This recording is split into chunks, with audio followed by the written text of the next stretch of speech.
In the sands of Saqqara, archaeologists have unearthed a sealed tomb, untouched for over 4,000 years. Inside, they found a mummified body unlike any ever discovered, wrapped in gold leaf and preserved with techniques thought impossible for its age. Carbon dating suggests it could be the oldest known mummy in Egypt's history. But what's buried beside it may reveal a lost chapter of mummification itself.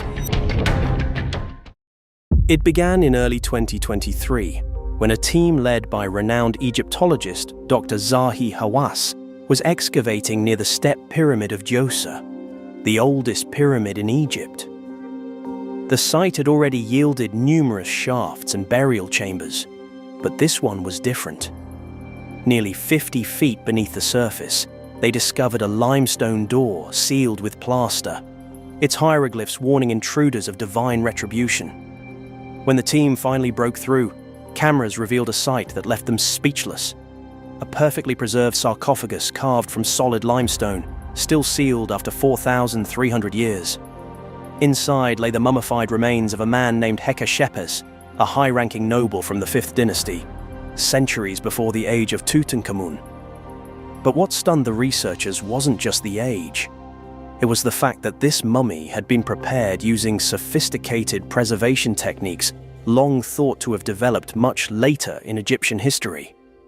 Resin coatings, linen wrappings, and traces of complex oils were all present, evidence that the art of mummification began far earlier than scholars believed. The find instantly drew comparisons to Egypt's most iconic burials. Yet while Tutankhamun's tomb dazzled the world with gold and jewels, the tomb of Hekashepes told a deeper, more mysterious story, one of spiritual innovation and ancient technology.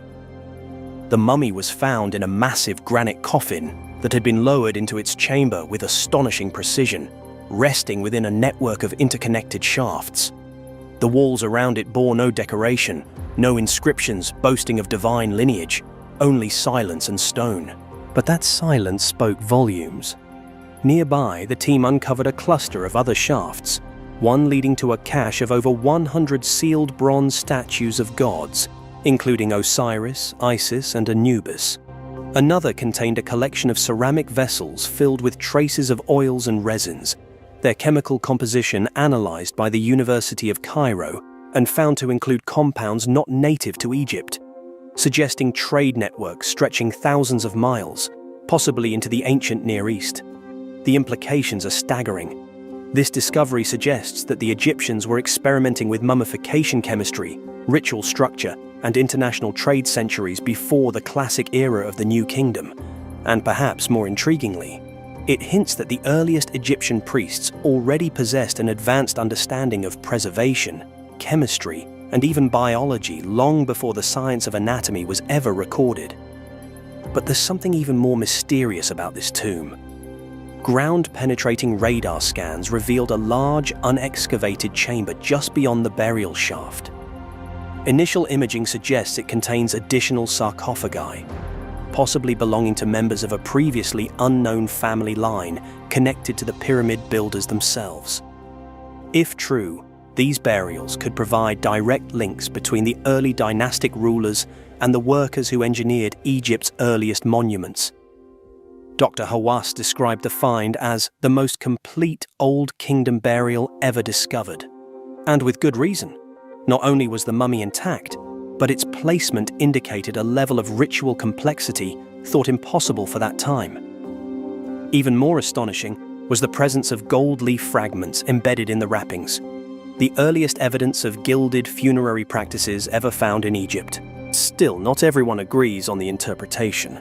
Some researchers question whether Hekashepes was truly the earliest mummy or simply the best preserved example of a pre-existing tradition. New radiocarbon tests are underway to determine the exact age of both the body and the resins. If confirmed, it would push the origins of Egyptian mummification back by at least a century, possibly more.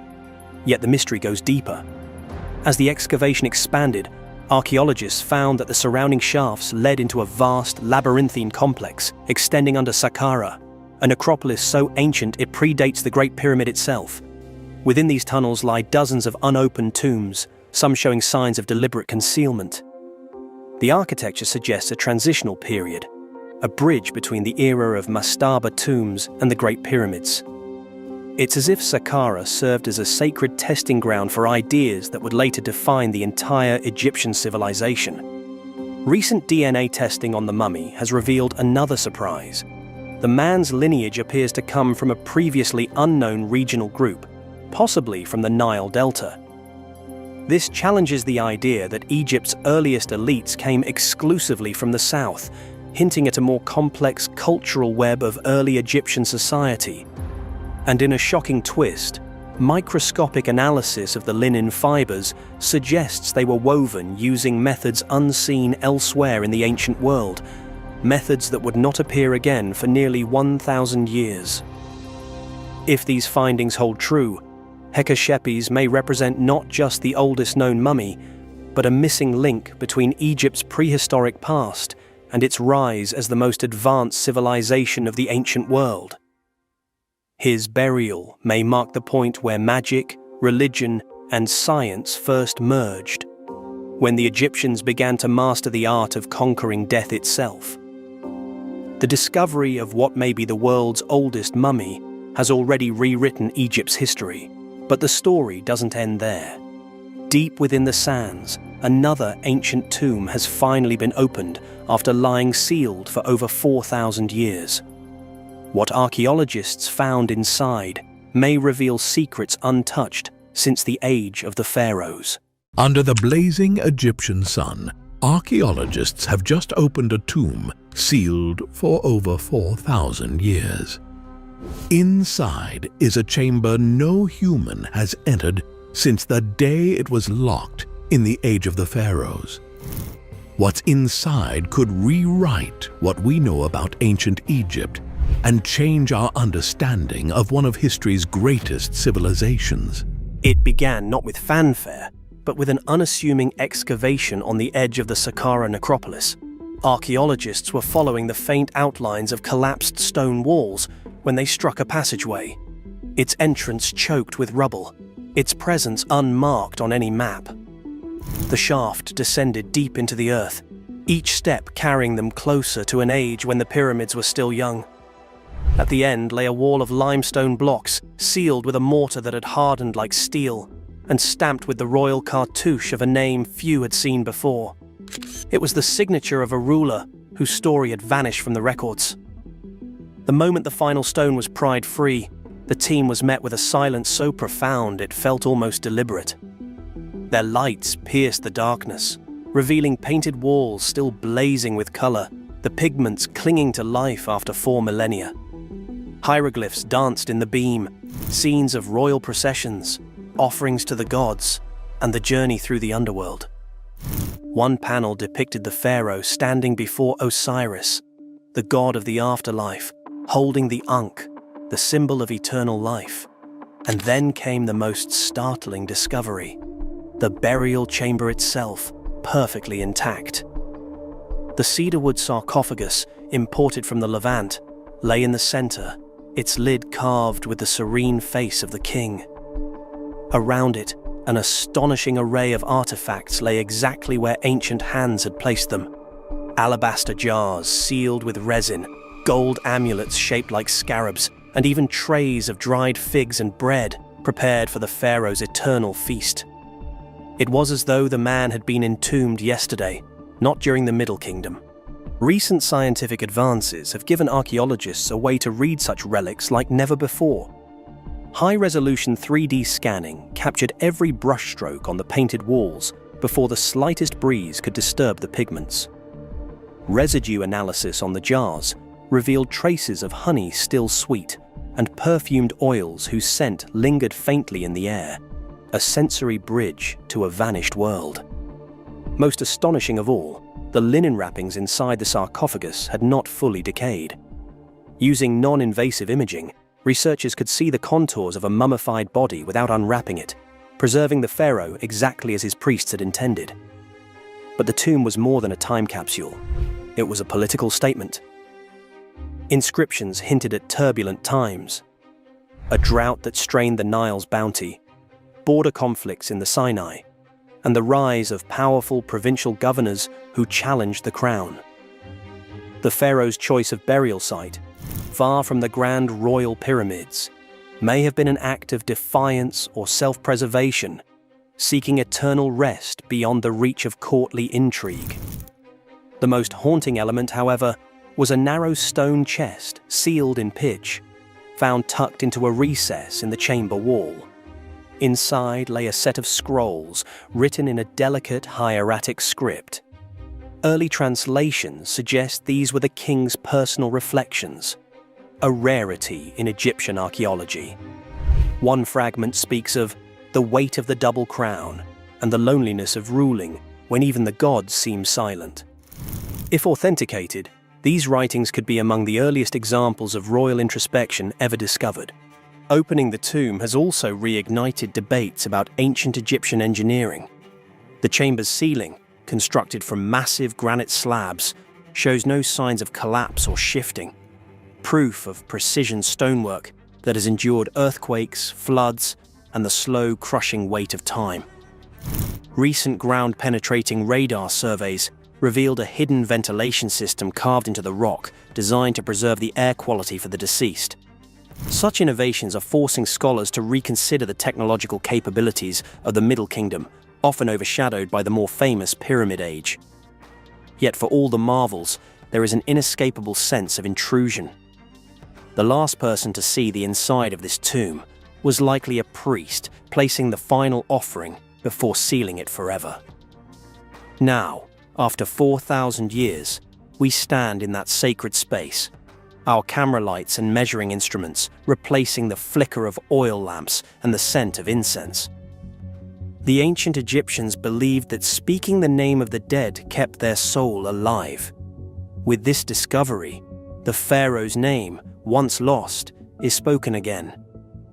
Some mysteries will remain. The full translation of the scrolls will take years. The genetic testing of the mummy may reveal unexpected lineages, alliances, or betrayals. And somewhere, still buried under the shifting sands, lie the tombs of those who served him, waiting for their own day in the sun. In a sealed Egyptian chamber, an object sat in the dark like it was waiting for us. When the lab dates came back, the air changed. Because the artifact wasn't just old, it was older than the civilization around it. A team sweeps lights across a niche inside a tomb. Lotus patterns, fading paint, dust that moves like smoke. Inside, brittle linen wraps a palm-sized slab of dark stone. Not gold, not a statue. Something that feels functional. It gets catalogued the normal way. Dynastic. Ritual. The assumption is automatic. It belongs to the people who built this place, so it should date to roughly 5,000 years ago. Then someone notices the seams. Along the edges, the stone meets a thin inlay of copper, set into grooves with hardened amber resin. That detail matters because resin carries time. Organic material can be tested, dated.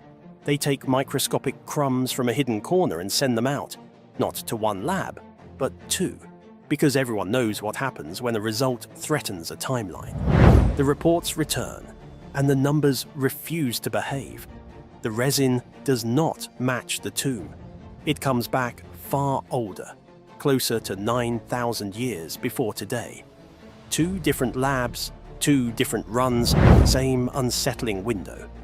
The kind of date that makes you whisper, "Wait, how?" Of course, the safe explanations charge in first. Contamination, reused material, a fluke. Archaeology is careful for a reason, but the team keeps going because the object itself keeps arguing back. Under magnification, the carved lines are oddly clean. Curves are smooth. Depth stays consistent. Along the grooves are tiny parallel striations, marks that look like controlled abrasion, almost rotary in feel. Experts debate whether simple drills and sand could do it, but the regularity is hard to ignore. Then, the symbols start to land. At first glance, it feels Egyptian. a horizon, a boat, a star. Familiar ingredients. But the arrangement is wrong, like a sentence built from real letters in the wrong order. Near the center is the image that won't let go, a ringed circle above rippling lines, and below it a stepped form like a platform or tower, a sun over primeval waters, a god rising, or a map. Now, stay grounded. Egypt did not appear from nothing. Before pharaohs, there were Nile communities, and the landscape itself changed. North Africa swung between green and desert. There are prehistoric stone alignments in the region that show people watching the sky long before pyramids. So an older object inside a later tomb doesn't automatically mean fantasy. It can mean inheritance. But inheritance from that far back is the part that bites. If the resin date is real, we're not talking about early Egypt. We're talking about deep time, around the end of the Ice Age world, when climates lurched, seas rose, and coastlines moved. A time linked, in many arguments, to abrupt cold snaps and massive floods. A time when a settlement on a shoreline could vanish and leave almost nothing behind. So why is this piece built like engineering? X-ray imaging shows the copper is not simply pressed into a groove. It is keyed in, anchored, as if the maker expected stress, movement, and long survival. That's planning. That's a mind thinking in materials. And trapped under the resin are traces of blue-green pigment, microscopic but real, hinting that the object's story might involve distance, trade, travel, or an heirloom carried far from where it began. Suddenly, the artifact stops feeling like an oddity. It feels like a message passed forward. Egyptian tradition speaks of a first time, an age when order was set and knowledge arrived. Officially, myth is metaphor, but myth is also memory in disguise. Catastrophe becomes a monster. A bright object in the sky becomes a god's weapon. A lost homeland becomes the underworld. So here's the question that tightens the mystery. What if this slab is a survivor from a culture that existed before the dynasties, before the desert tightened its grip, before history had ink? Not a superhuman civilization, just people capable enough to leave puzzles behind, capable enough to shape stone precisely, set metal securely, and encode information in symbols that later Egyptians recognized as powerful, even if they didn't fully understand them. That idea turns history into a loop: growth, collapse, recovery. A catastrophe reset. Not magic, just nature. When water rises, cities drown. When climates flip, food fails. Knowledge becomes a lifeboat. And then the bolder what-ifs arrive, because humans hate a blank space. Some people look at the ringed circle and see a planet. They reach for Anunnaki stories, for ancient astronauts, for gods as literal visitors. Science does not confirm that.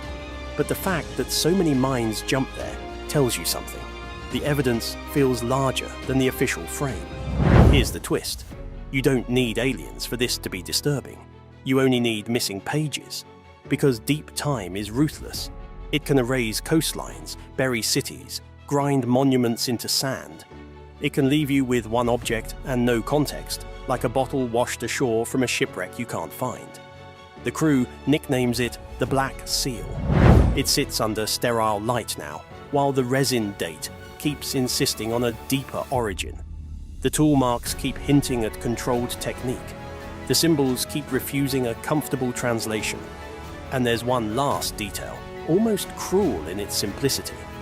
Along the bottom edge are tiny notches, deliberately spaced, grouped like a tally. Decoration, some say. Calendar, others suggest. A code, whisper a few. Something meant to be counted by someone who knew what mattered. When the light hits it right, the sequence looks like it's waiting to be read. Codes imply intent. Intent implies purpose. So here's the cliff edge. If a smear of ancient resin can shove an Egyptian artifact back into a world before recorded history, what else is sitting in collections, misdated and mislabeled, because the alternative is too disruptive? And if Egypt's greatest age was already preserving relics from an even older one, are we absolutely sure we know who built the first true high culture on Earth? Or have we been staring at the middle of the story this whole time? And in the next video, the mystery gets carved into stone so hard it should not obey. We'll look at blocks cut with precision that feels impossible for the tools we're told existed, seams that lock together like machine parts, and markings that look less like art and more like engineering. Ancient technology found carved into impossible stone blocks. And once you see those cuts up close, the word primitive won't feel so safe. Archaeologists have uncovered something that defies everything we thought we knew about ancient Egypt. Drill holes and laser-like cuts carved into stone blocks thousands of years before such technology was supposed to exist. One stunned researcher remarked, "These marks look as if they were made yesterday, with tools we don't even fully understand today. Could this be proof of a lost technology, or something far stranger?" Across the deserts of Egypt, the highlands of Peru, and the jungles of Southeast Asia, colossal stone blocks sit in eerie silence. Their surfaces are polished to mirror-like perfection. Edges are razor-sharp. Seams are so tight not even a human hair could slip between them. And perhaps most unsettling of all, some of these blocks weigh hundreds of tons, yet they appear to have been shaped as easily as if they were clay. How could Bronze Age tools, fragile copper chisels and pounding stones have achieved this? Or is there something more we are not seeing? Take, for example, the mysterious basalt blocks at the base of Egypt's pyramids. Basalt is harder than iron, yet these stones bear circular drill holes with spiral grooves etched into them, marks strikingly similar to those left by modern power drills.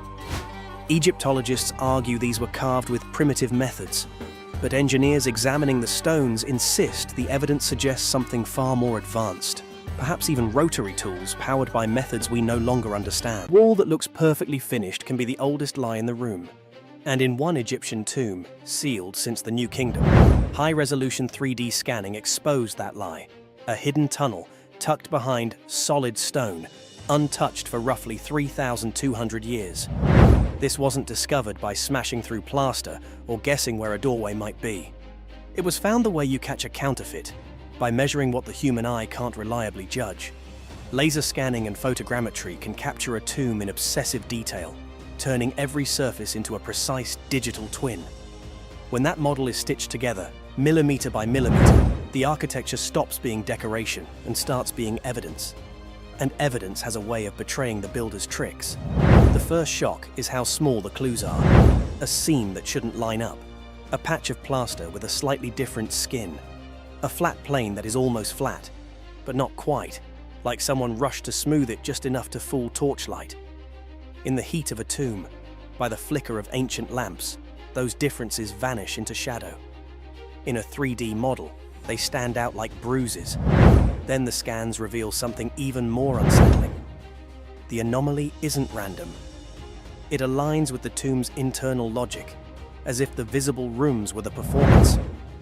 And this tunnel was the backstage corridor. Its position suggests intent, not accident, built as part of the plan, then erased from sight. That timing matters. Around the late New Kingdom, Egypt's burial world becomes a contest between the dead and the living. Tomb robbing isn't a rumor, it's an expectation. Protection turns into an arms race, and architects respond the way engineers always do, with misdirection. False doors, dead-end corridors, hidden shafts, spaces designed to waste time, confuse intruders, and keep the true purpose of the tomb out of reach. A secret tunnel is the purest form of that strategy. Once the digital map points to the hidden route, the approach stays surgical. No dramatic breakthrough, no reckless opening. A tiny inspection point, no bigger than necessary, allows a camera to slip into the void, and then the tunnel appears. Narrow, angular, claustrophobic. Not built for comfort, built for control. Here comes the next jolt. The passage doesn't behave like a robber's shortcut. It doesn't slash straight down toward the obvious targets. It runs deliberately, skirting the areas looters would assume matter most. That suggests it wasn't carved in panic after the burial. It was engineered from the start. As a protected route, a concealed access point, or a final layer of security no one was meant to defeat. And the tunnel's proportions tell their own story. It's not spacious, not grand, not ceremonial in the way tourists imagine tombs. It's tight, awkward, punishing. Because if you want a space to remain untouched, you don't just hide it. You make it miserable to exploit. You make every movement slow, every turn expensive, every minute in the dark feel like a risk. At the far end, the 3D data hints at something worse than a corridor. A cavity with clean boundaries. Too geometric to be a natural gap. Too deliberate to be collapse. A small chamber, sealed, isolated, and waiting. If that chamber exists, it forces a question with teeth. Why hide a space so completely that even the builder's own successors wouldn't find it? Because Egyptian tombs aren't just storage. They're machines for transformation. The art, the text, the architecture, everything is built to shepherd a person through death and into renewed life. A hidden tunnel could be practical security, yes, but it could also be ritual design. A protected route for offerings, a concealed deposit of sacred objects, a sealed cache meant to preserve identity when time tries to erase it.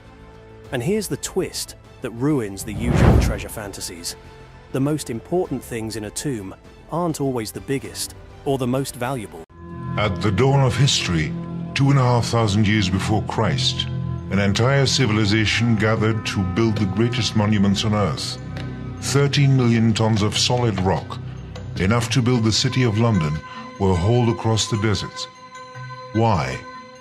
What vision drove this?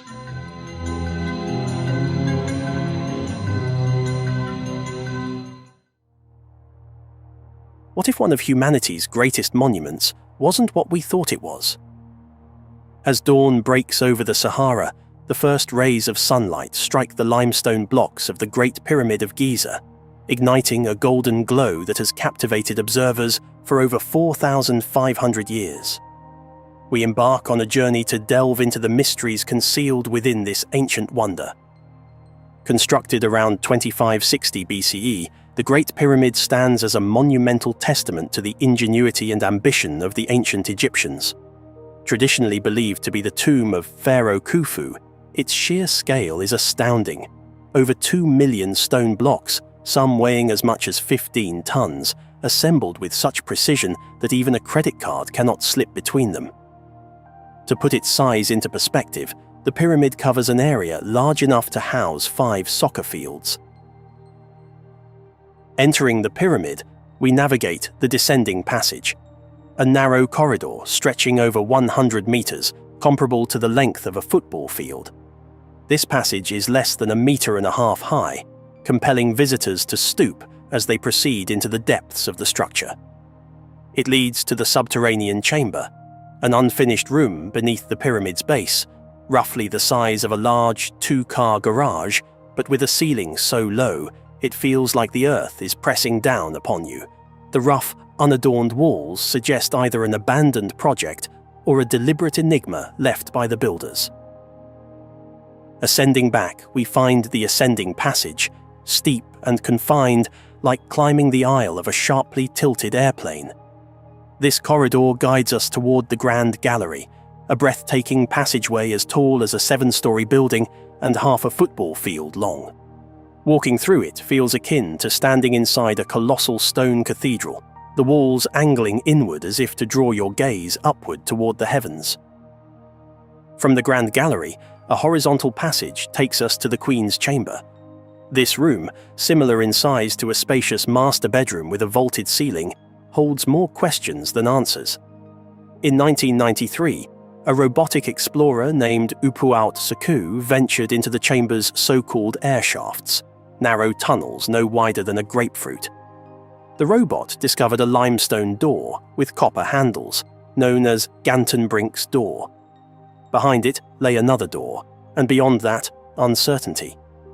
These blocked shafts remain a source of intrigue, with some suggesting they may conceal hidden chambers or hold symbolic significance related to ancient Egyptian beliefs. Above us looms the King's Chamber, constructed entirely of granite rich in quartz crystals. The chamber is as imposing as a small banquet hall, yet eerily empty. An unadorned granite sarcophagus sits silently, devoid of inscriptions or any signs of a royal occupant. No mummy or treasure was ever found here, a fact that continues to puzzle historians and fuels speculation about the pyramid's true purpose. In 2017, using advanced muon tomography technology, scientists uncovered the Big Void, a hidden cavity the size of a passenger plane's fuselage nestled above the Grand Gallery. Its exact purpose remains unknown, and accessing it could risk damaging the pyramids. First-hand accounts deepen the mystery. In the early 19th century, explorer Giovanni Battista Caviglia braved the pyramid's inner passages. He described the experience as walking into the heart of an immense mystery, each stone whispering secrets of a forgotten time. His explorations, though perilous, contributed valuable insights, but also highlighted how much remains undiscovered. So, why is the Great Pyramid considered a tomb when no pharaoh's body was ever found within? Traditional archaeology points to its alignment with mortuary temples and texts that associate pyramids with the afterlife journey of the pharaohs. The pyramid complex includes elements typical of royal tombs, and other pyramids have indeed been found with burial chambers containing sarcophagi and funerary goods. Yet, some theorists propose alternative explanations. They suggest that the pyramid may have served as an astronomical observatory, a place of spiritual initiation, or even an ancient power plant. The latter theory draws fascinating parallels with the work of inventor Nikola Tesla, who was captivated by the pyramidal shape and its potential to harness and transmit energy. Tesla's Wardenclyffe Tower was designed for wireless energy transmission, utilizing the Earth's natural frequencies, a concept that mirrors theories about the pyramid's function.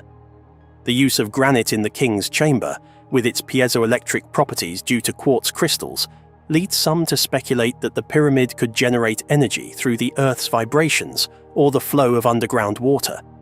A natural aquifer lies beneath the pyramid. While there's no concrete evidence linking Tesla's theories directly to the Great Pyramid, the similarities are intriguing. Our journey ends where it began, at the pyramid's base, but the questions linger. What if the true purpose of the Great Pyramid was to bridge the earthly and the divine, not just in a spiritual sense, but through harnessing the very forces of nature? As the shadows lengthen over the sands, we realize that the pyramid doesn't just hold history, it challenges our understanding of it. In the words of renowned explorer Indiana Jones, archaeology is the search for fact, not truth. If it's truth you're interested in, Dr. Tyree's philosophy class is right down the hall. Beneath the Giza Plateau, near the Great Sphinx and pyramids, lies a mysterious structure that may reshape our understanding of ancient Egypt. Known as the Osiris Shaft, this subterranean complex challenges conventional timelines. Could it predate the pyramids? And what was its true purpose? Recent discoveries and a groundbreaking dating method have led Egyptologists to rethink what they thought they knew about this ancient civilization. The Osiris Shaft descends 35 meters into the bedrock beneath the causeway leading to the Sphinx. It comprises multiple levels, with the lowest chamber housing a granite sarcophagus surrounded by water.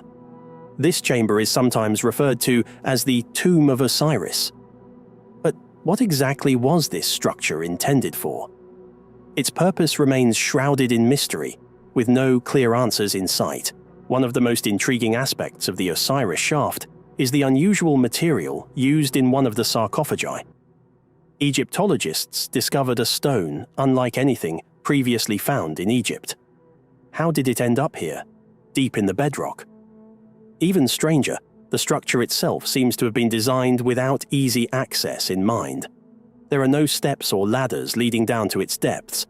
The ones installed now were placed there by modern archaeologists, suggesting that the ancient builders had no intention of facilitating frequent visits. The logistics of moving the massive sarcophagi, some weighing up to 40 tons, further deepen the mystery. How were they lowered with such precision into the shaft, which itself was not designed for easy entry or exit?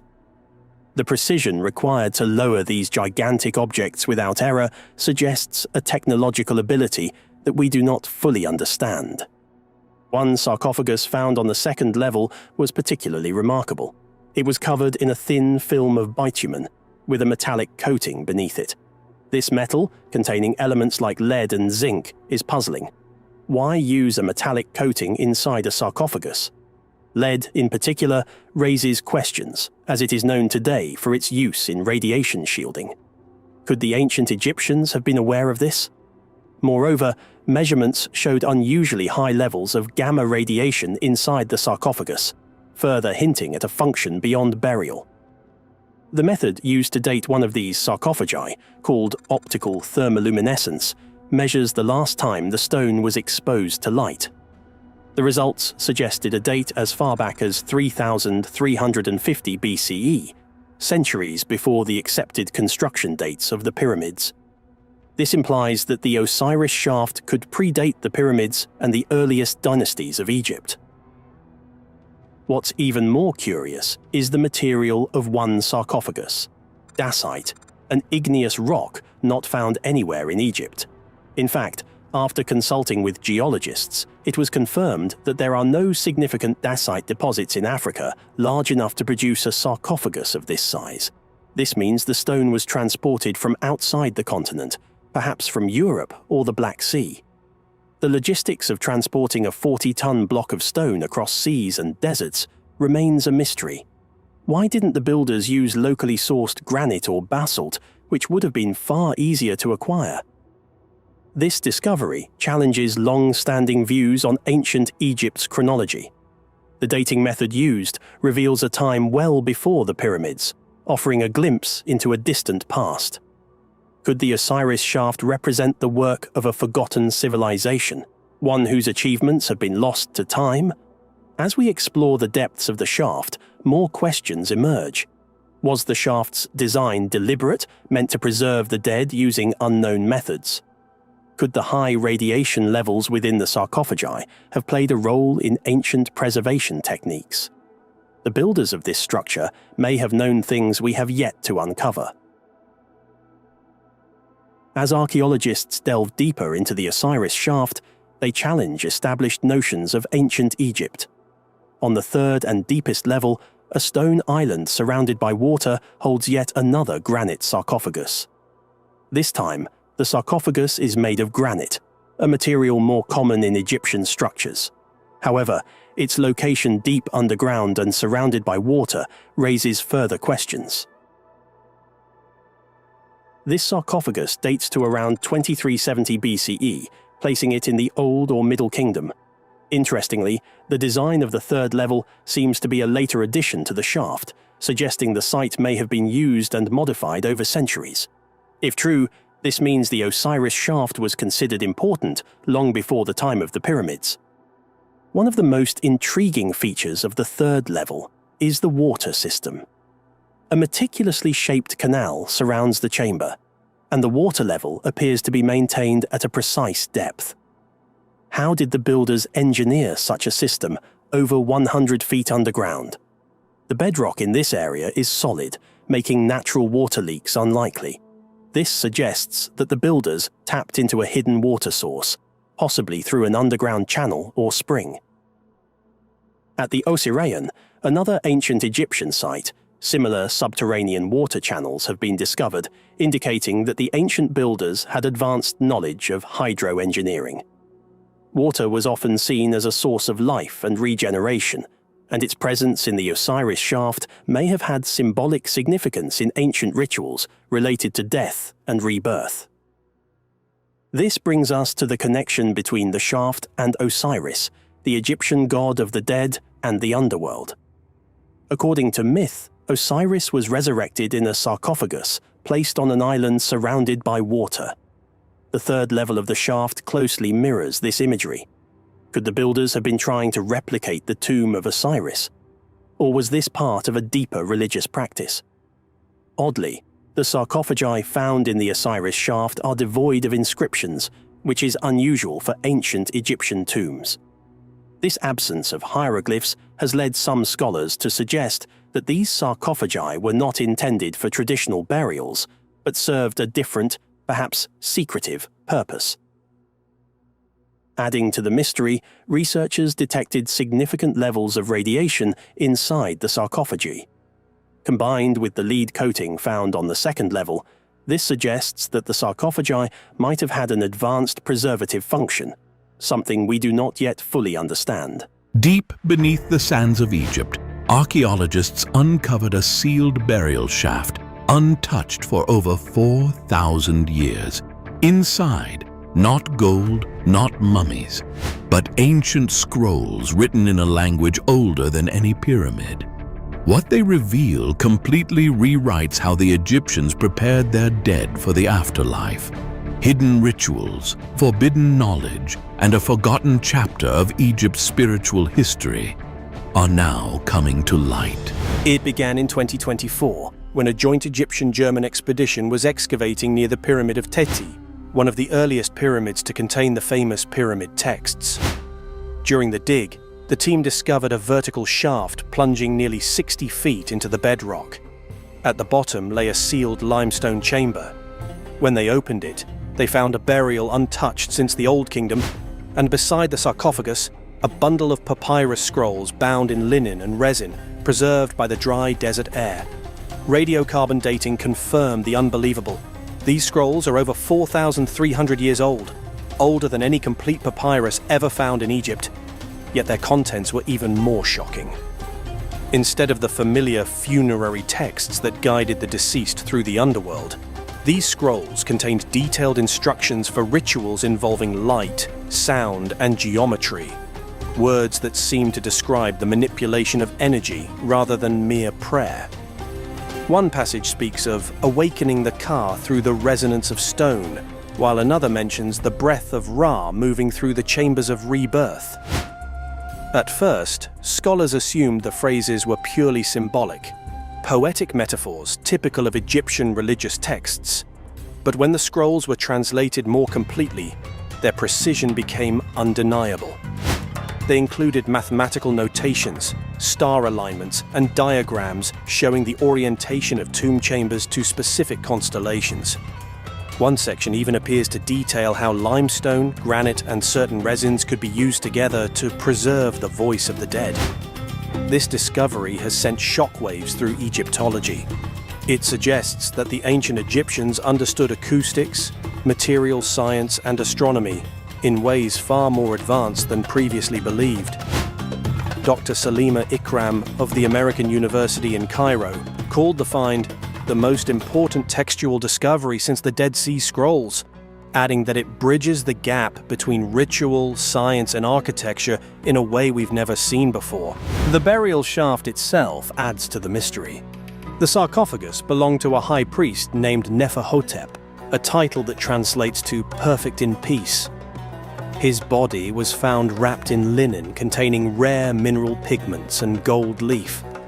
Yet it was the design of his tomb that drew attention. The walls were covered in faint, etched lines that matched the diagrams found in the scrolls, as though the architecture itself was following instructions from the text. Infrared imaging revealed traces of paint and faint hieroglyphs invisible to the naked eye. Some of these symbols depict concentric circles and wave-like patterns, while others show the human figure surrounded by rays or arcs, possibly an ancient attempt to represent energy fields or spiritual auras. Egyptologists are divided on their meaning. Are these purely mystical visions, or the remnants of a lost form of ancient science? What's even more compelling is the link between this tomb and others in the surrounding necropolis. Several newly discovered shafts nearby show identical layouts, each aligned precisely with the rising of the star Sirius, which the Egyptians associated with rebirth and the goddess Isis. It appears that Neferhotep's burial was part of a much larger ritual complex, one designed not just to preserve the body, but to transform the soul through cosmic alignment. One of the scrolls, now being carefully unrolled in the Egyptian Museum's conservation lab, contains an untranslatable section written in red and black ink. alternating colors used to emphasize divine speech. The symbols appear to form rhythmic patterns, almost like musical notation. Some researchers have proposed that the text represents a chant or tonal sequence used during funerary ceremonies, possibly intended to generate resonance within the stone chambers of the tomb. Recent acoustic studies lend surprising weight to this theory. Using digital reconstruction, scientists simulated the sound frequencies of the chamber and found that certain tones amplified dramatically, creating standing waves that could cause the sarcophagus to vibrate. This resonant architecture may not have been accidental. It aligns perfectly with the phrases in the scroll describing the awakening breath and vibration of the car. The implications are extraordinary. For generations, we believed Egypt's burial rituals were solely spiritual, symbolic acts meant to ensure safe passage to the afterlife. But these scrolls suggest a far deeper, more technical understanding of transformation, one where ritual and physics intertwined. It's as if the Egyptians were experimenting with the human soul the same way modern scientists experiment with energy and matter. Even the composition of the papyrus itself has surprised experts. Microscopic analysis revealed traces of rare plant fibers not native to the Nile Valley, indicating that the materials were imported, possibly from the Levant or Nubia. This hints at a vast trade network supporting the production of sacred texts long before Egypt reached its imperial height. But one mystery remains unsolved. According to the excavation team, one of the scrolls was missing from the bundle, torn away in antiquity. The fragments suggest it contained the final rite of illumination, a ceremony describing how the initiate's soul would merge with the stars.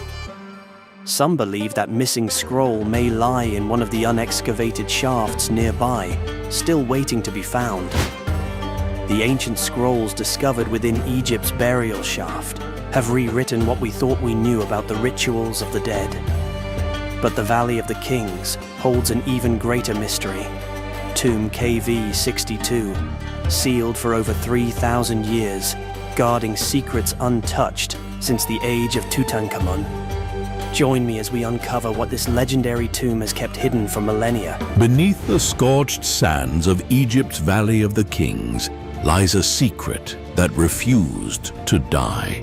For over 3,000 years, it remained sealed, untouched by looters, unseen by priests, and unknown to history. But when archaeologist Howard Carter cracked open tomb KV62 in 1922, the world was stunned. What lay inside wasn't just a collection of ancient artifacts. It was a message from a forgotten boy king whose name had been erased, his legacy nearly extinguished. This is the story of a tomb that changed our understanding of ancient Egypt forever. But what made KV62 different? Why did this particular burial endure when so many others were lost to time and tomb robbers? And what have recent technologies uncovered? Secrets that even Carter could never have imagined. The answers are as mysterious as they are revelatory.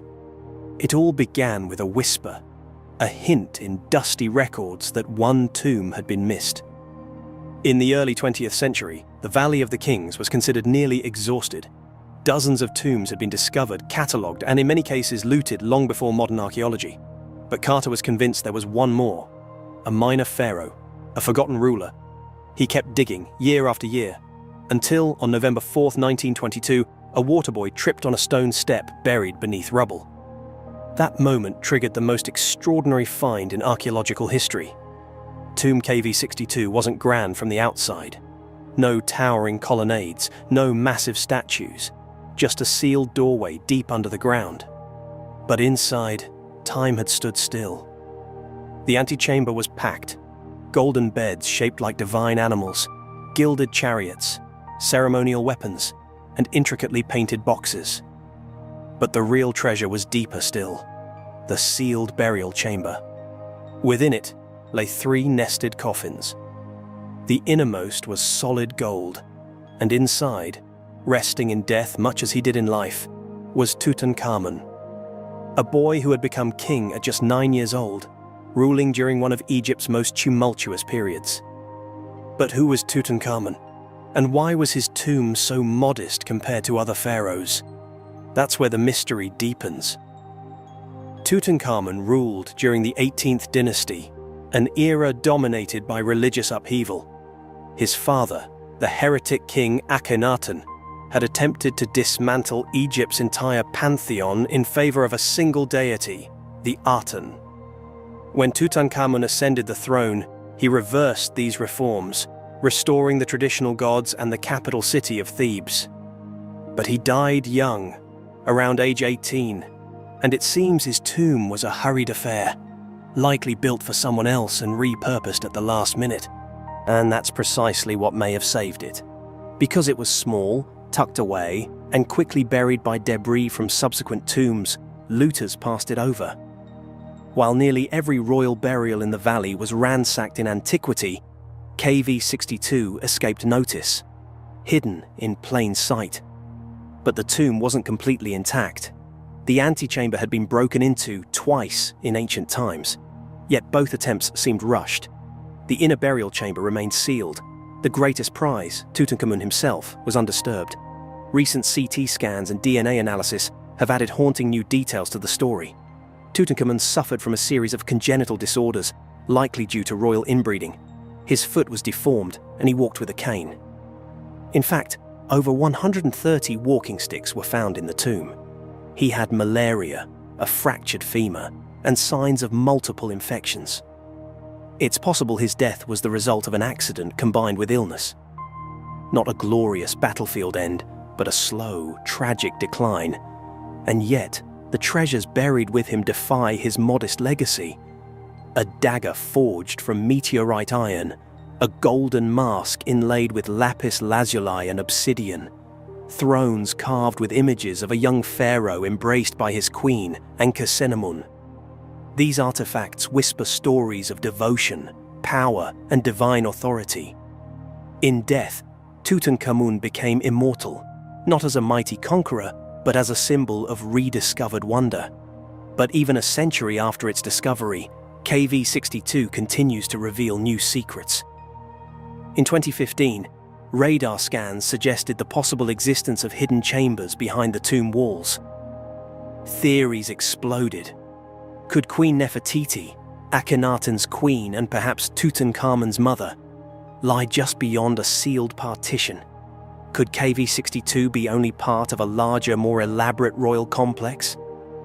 Subsequent scans produced conflicting results. Some found anomalies in the walls, others found none. The debate rages on.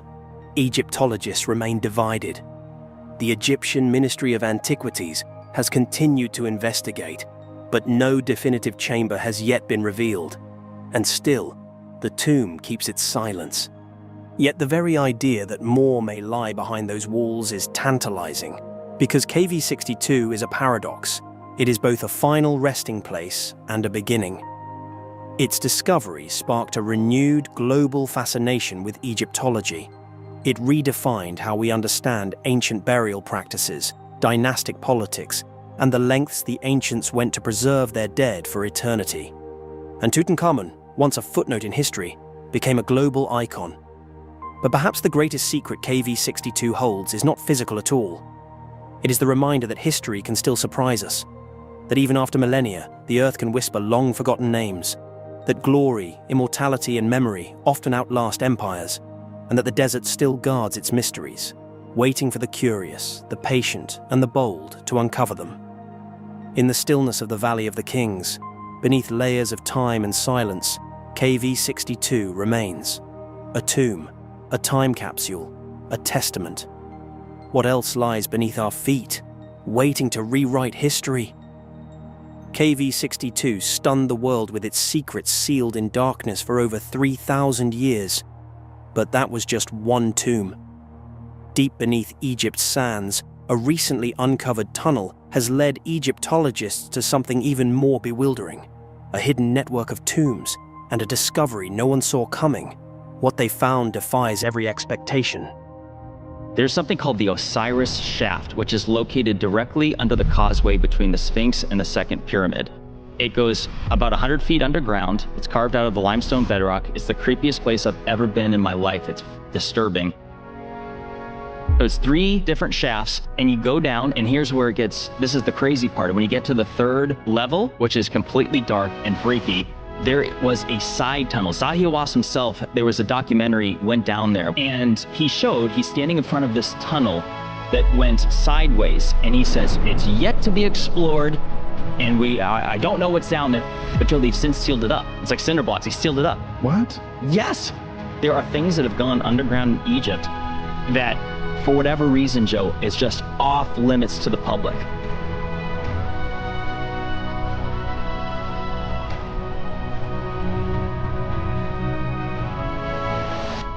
The Osirion at Abydos doesn't announce itself with pylons or sunlit courtyards. You find it by walking past the precision of Seti I's temple, and then looking down.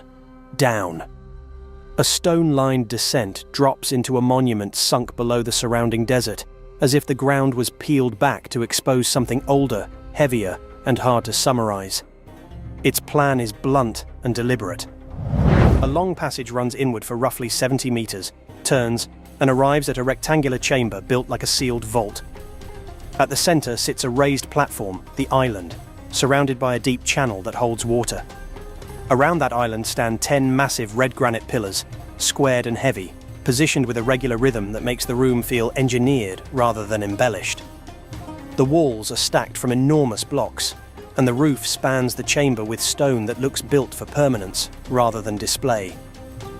Granite changes the mood instantly. Limestone temples feel carved. Granite feels assembled. The Osirion's pillars read less like decorative columns and more like supports, built to bear load.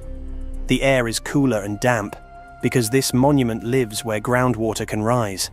Building here meant accepting a wet foundation and committing to it anyway. Architecture designed to tolerate saturation, darkness, and time. Abydos was not just any city. For ancient Egyptians, it was a threshold, a place where the living and the dead were thought to come dangerously close. Osiris, the god bound to death, rebirth, and rightful kingship, was believed to be present here. The Osirion turns that theology into physical steps: descent, darkness, a central mound, and water encircling it like the primeval flood of creation. In Egyptian thought, the world begins as boundless water, and life emerges when land rises from it. Down here, that beginning is recreated in stone. This is why the building refuses simple labels. It is commonly described as a cenotaph, a symbolic tomb rather than a burial chamber, tied to Seti I's broader program at Abydos. A cenotaph is a grave without a body, a place built for presence, memory, and ritual. The Osirion behaves like a ritual device. It separates you from the center.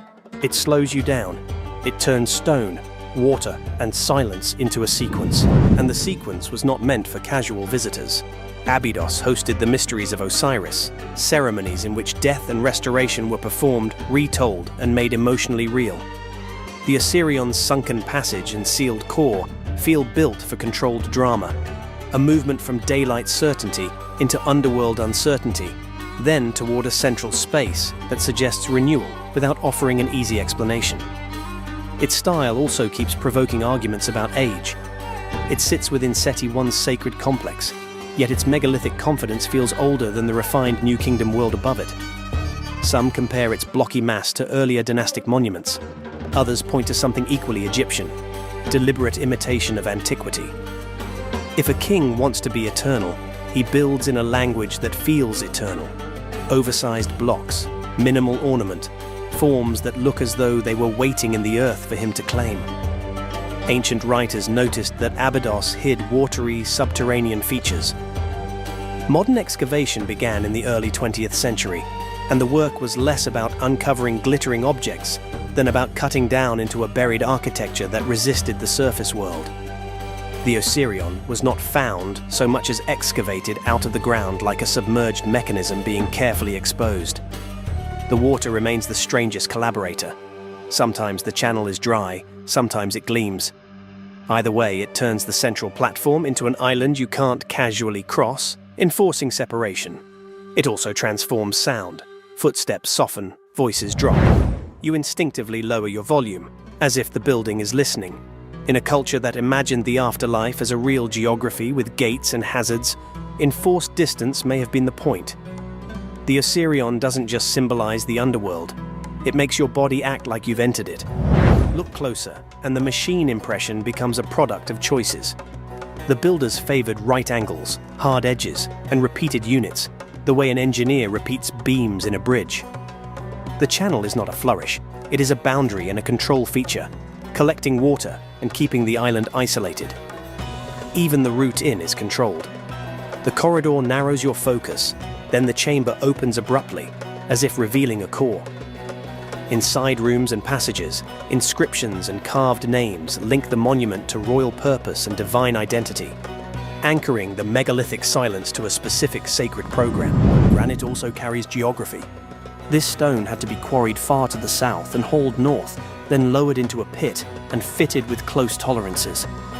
The result is a chamber that feels less like a room and more like a constructed mechanism. Stone parts assembled to produce an effect, separation, awe, and the sense of permanence. And then there's the practical genius behind the mood. To set granite of this size with tight alignment inside a subterranean chamber demands planning in stages. Excavation, foundations, placement, leveling, and water behavior, all without the luxury of open space. Every block is a commitment. Once lowered into the pit, it cannot be argued with. The Osirion proves that Egyptian engineering wasn't only about raising monuments into the sky, it was also about building controlled environments below ground, where stone could choreograph emotion. Abydos keeps rewriting itself because the landscape is layered. Royal tombs, cult centers, and forgotten structures continue to emerge from the desert, adjusting the story of who ruled, who was honored, and how sacred space was organized. The Osirion, half hidden and often waterlogged, remains one of the most physically persuasive reminders that ancient religion was not only spoken or written. It was manufactured into the senses. Downward steps, narrowing corridors, heavy stone, the presence of water, and a silence that feels engineered. Seen from above, it's a sunken rectangle behind a famous temple. Seen from within, it feels like a component pulled from a deeper world, an under-earth structure that refuses to behave like a normal monument. The Osirion doesn't explain itself. It simply endures, like a sealed room in the bedrock, waiting for each new visitor to decide whether they're standing in a symbol or inside a system. The Osirion's machine-like design already raises an uncomfortable question. Were parts of Egypt built using knowledge we no longer understand? But that mystery doesn't stand alone. Archaeologists are now uncovering evidence of a global pre-human civilization, capable of constructing impossible structures long before recorded history ever began. What if civilization didn't start with us? For centuries, history has told us that humanity's story began around 6,000 years ago, with Mesopotamia's first cities, Egypt's pyramids, and the rise of writing. But new discoveries are cracking that timeline wide open. From the frozen mountains of Turkey to the jungles of Guatemala, archaeologists are uncovering structures so ancient, so technologically confounding that they may belong to a forgotten epoch, one that predates human civilization as we know it. And if the evidence is true, it changes everything we thought we knew about who we are. The story begins in southern Turkey, at a windswept hill called Göbekli Tepe. Long before Stonehenge, before the pyramids, people here were raising 20-ton limestone pillars into vast stone circles, arranged with mathematical precision. The carvings on those monoliths, foxes, vultures, serpents, aren't random. They appear to encode astronomical alignments, charting constellations and celestial events with eerie accuracy. But here's the mystery. Göbekli Tepe was built around 11,600 years ago, at the very end of the Ice Age, millennia before agriculture or cities were supposed to exist. How could hunter-gatherers, without metal, wheels, or writing, have built a complex so advanced it would challenge modern engineers? Beneath the blazing sands of Egypt lies something no one can explain. A maze so vast, it stretches for miles, carved deep into the bedrock. Who built it? Why was it hidden? And why do ancient texts warn us never to enter? Today we are diving into one of the most mysterious structures ever uncovered, a 10-mile underground labyrinth that could rewrite Egyptian history. The first hints of its existence come from ancient chroniclers like Herodotus, who visited Egypt around 450 BCE. He described a labyrinth so immense it surpassed even the pyramids. Thousands of rooms stretched in every direction, some above ground, others buried deep below. He wrote that it was impossible to see all of them in a lifetime. Centuries later, Strabo and Pliny the Elder would confirm its existence, both astonished by its complexity and design. But then, mysteriously, it vanished, swallowed by time, flood, and shifting sands. For over 2 millennia, the labyrinth became legend. Scholars debated whether Herodotus had exaggerated or if the structure had ever truly existed. Some thought it might have been an allegory, an architectural metaphor for the Egyptian view of the afterlife. But in the late 19th century, British archaeologist Flinders Petrie unearthed something extraordinary. Petrie's team excavated at Hawara in 1888, near the pyramid of Amenemhat III, a powerful pharaoh of the 12th dynasty. What they found were colossal stone foundations, blocks so massive that even Petrie, who had mapped the Great Pyramid, was stunned. He wrote that they seemed to mark the remains of an enormous complex, now largely destroyed. His measurements matched the scale and location described by Herodotus. The labyrinth, it seemed, was real, yet the sands would reclaim it once again. The water table rose over the years, flooding the deeper levels and making excavation nearly impossible. For over a century, the labyrinth remained buried in silence, just out of reach.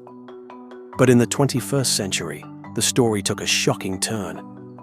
In 2008, a joint project known as the Mataha Expedition, an Arabic word meaning labyrinth, employed advanced ground-penetrating radar beneath the Hawara Plateau. The results were staggering. Beneath the surface, the scans revealed a massive grid of walls and corridors stretching for miles, far larger and more complex than anyone had imagined. The underground anomaly extended roughly 10 miles, layered with chambers that appeared to form a multi-level structure.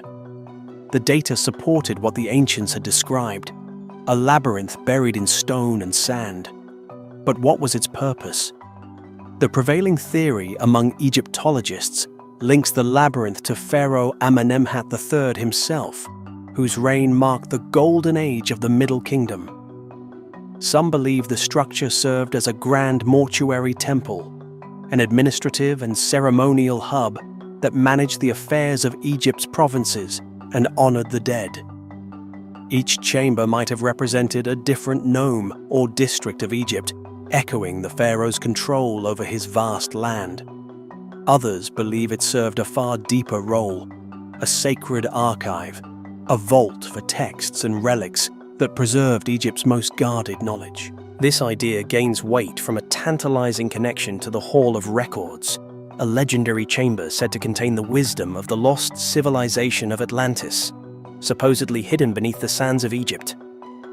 Some fringe researchers propose that the labyrinth of Hawara was this hall, or at least inspired the myth.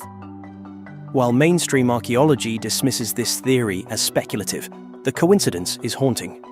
The layout described by Herodotus, vast, maze-like, covered in inscriptions, matches ancient depictions of knowledge stored in secret halls for eternity. Even more astonishing, recent reanalyses of satellite imagery have shown unexplained rectangular anomalies around Hawara, possible entrances or collapsed chambers, suggesting the labyrinth may stretch farther than originally thought. If this is true, it could rewrite what we know about Middle Kingdom engineering. But what happened to it? Why was such a monumental complex hidden beneath the earth? The answers may lie in the very forces that built it. The region around Hawara sits near the Fayum Depression, an area prone to flooding from the Nile. Over time, rising waters may have drowned the labyrinth, forcing its abandonment.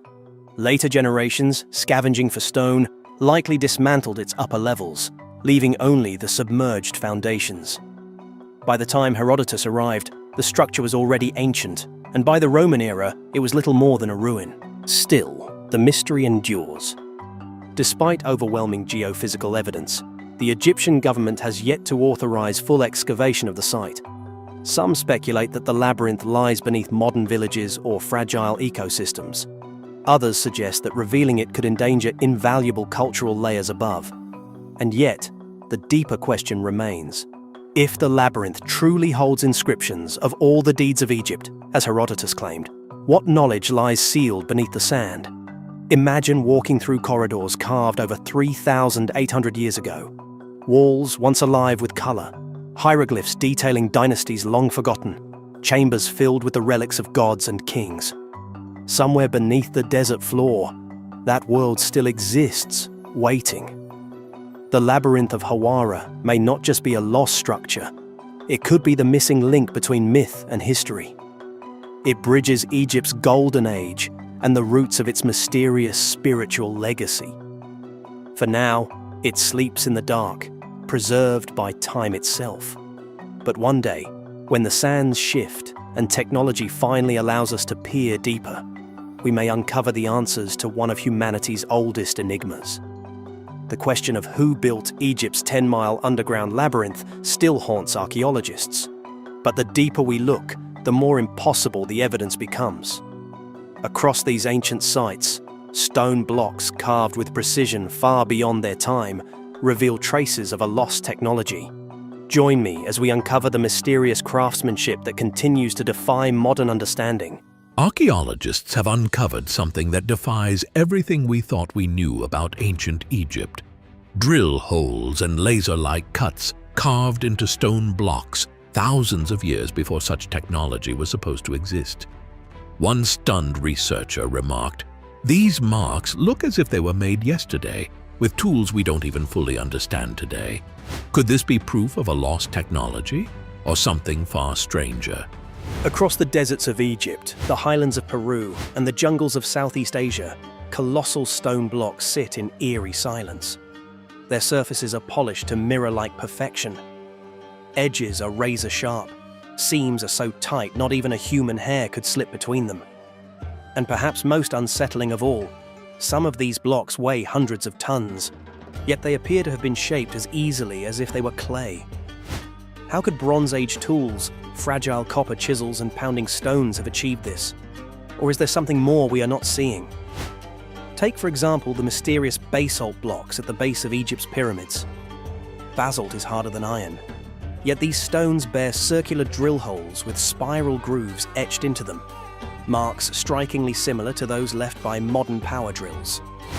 Egyptologists argue these were carved with primitive methods, but engineers examining the stones insist the evidence suggests something far more advanced, perhaps even rotary tools powered by methods we no longer understand.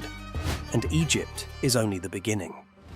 Thousands of miles away in the Peruvian Andes lies Sacsayhuaman, a fortress of gigantic stones fitted together with such uncanny precision that no mortar was ever required.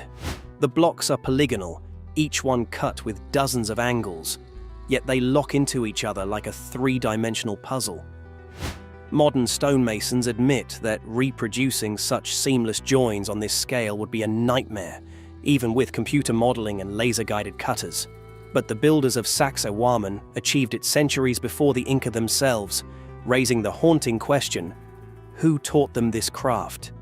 More shocking still are the stones at Pumapunku, part of the Tiwanaku complex in Bolivia. Here, perfectly symmetrical, H-shaped blocks lie scattered like pieces of an abandoned machine. These stones are cut from andesite, one of the hardest rocks on Earth, requiring enormous effort, even with diamond tools. Yet the cuts are flawless, angles sharp to a fraction of a degree, with interior right angles carved into their cores. Some surfaces are so flat they resemble machined metal. Engineers visiting the site have openly admitted that the precision is indistinguishable from factory production. How could a pre-industrial society have managed this? Recent discoveries in advanced imaging have deepened the mystery. In 2023, 3D scanning of Pumapunku's blocks revealed that the surfaces are not just flat, they're accurate to within thousandths of an inch. This is not the work of guesswork and hammer blows. It is the signature of a standardized system, possibly involving templates, measurement tools, or technologies completely absent from the archaeological record. And then there are the whispers of something even stranger, evidence of heat. Some geologists examining Inca and Egyptian stonework have pointed to surfaces that appear as though the rock was softened, almost melted, before being reshaped. Could ancient builders have mastered a technique of stone vitrification, using heat or chemical compounds to temporarily alter stone into a workable material? If true, it would mean that they wielded a technology modern science has only begun to experiment with. Skeptics argue that we must not underestimate the ingenuity of human hands and patience. But how do we explain the tool marks that spiral like drill cores, the exact geometry of interlocking blocks across continents, or the sudden disappearance of such techniques, leaving no gradual trail of development? Advanced technology does not emerge in isolation. It leaves evidence, experimentation, prototypes. Yet in these cases, it appears in full bloom, as if passed down from a vanished source. Some researchers suggest these techniques were born of forgotten civilizations, cultures erased by time, flood, or catastrophe, leaving behind only their indestructible stone. Others wonder if these sites hold the echoes of a knowledge exchange across oceans long before Columbus, a shared science scattered like breadcrumbs across the globe. And still, the stones sit in silence. Each groove, each polished face, each impossible cut challenges us to see beyond what we believe history should be. If the past truly held tools and methods that rival our own, what else have we missed? What else lies buried beneath the sands, the forests, and the ruins? As archaeologists continue to probe these sites with new technologies, laser scanning, chemical analysis, even AI-driven modeling, the line between myth and science grows ever thinner. Are we on the verge of rediscovering a chapter of human history that was deliberately erased, or one that simply slipped into oblivion? The stones do not lie. They are the unbroken witnesses of time, and carved into their impossible surfaces may be the fingerprints of a forgotten age of technology, an age that, once uncovered, could change everything we thought we knew about the origins of civilization. The mysterious carvings etched into ancient stone hint at a technology far beyond what should have been possible thousands of years ago. But what if that same technology, or something even more advanced, wasn't just ancient, but present here on Earth today? According to whistleblower Bob Lazar, the secrets of alien engineering may already be in human hands. Did you ask any questions about No, that? there's no asking questions. There's no asking questions. No. There has to be some people Right. that know everything. I think a lot of that is private industry because the government is just so leaky. Bob Lazar has been a fascinating figure in the realm of ufology and conspiracy theories for decades, captivating the public with his claims of working on alien technology at a secret site near Area 51. You used to work at Area 51. Well, you know, we want to be Careful. accurate. Okay. Area S4. Lazar's narrative is particularly intriguing due to his assertion of holding degrees in physics and electronic technology from the prestigious Massachusetts Institute of Technology and the California Institute of Technology, also known as Caltech. These academic credentials are crucial to his story, as they would, in theory, make him more than qualified to work on the advanced projects he described. However, Lazar's educational claims have been met with skepticism, as no records of his attendance or graduation from these institutions have been found. Again, I forgot where the hell I am. This lack of evidence, including the absence of any corroborating accounts from classmates or professors, has led many to question the authenticity of his educational background. Further scrutiny of Lazar's academic history suggests he might have pursued education at a junior college or taken electronics courses elsewhere. While commendable, these alternative educational paths would not typically qualify someone for the types of roles Lazar claims to have held, particularly those involving reverse engineering extraterrestrial technology. Lazar's most famous claim centers around his alleged employment at S4, a supposed secretive site near Area 51. He describes S4 as a facility embedded in a mountainside containing extraterrestrial spacecrafts.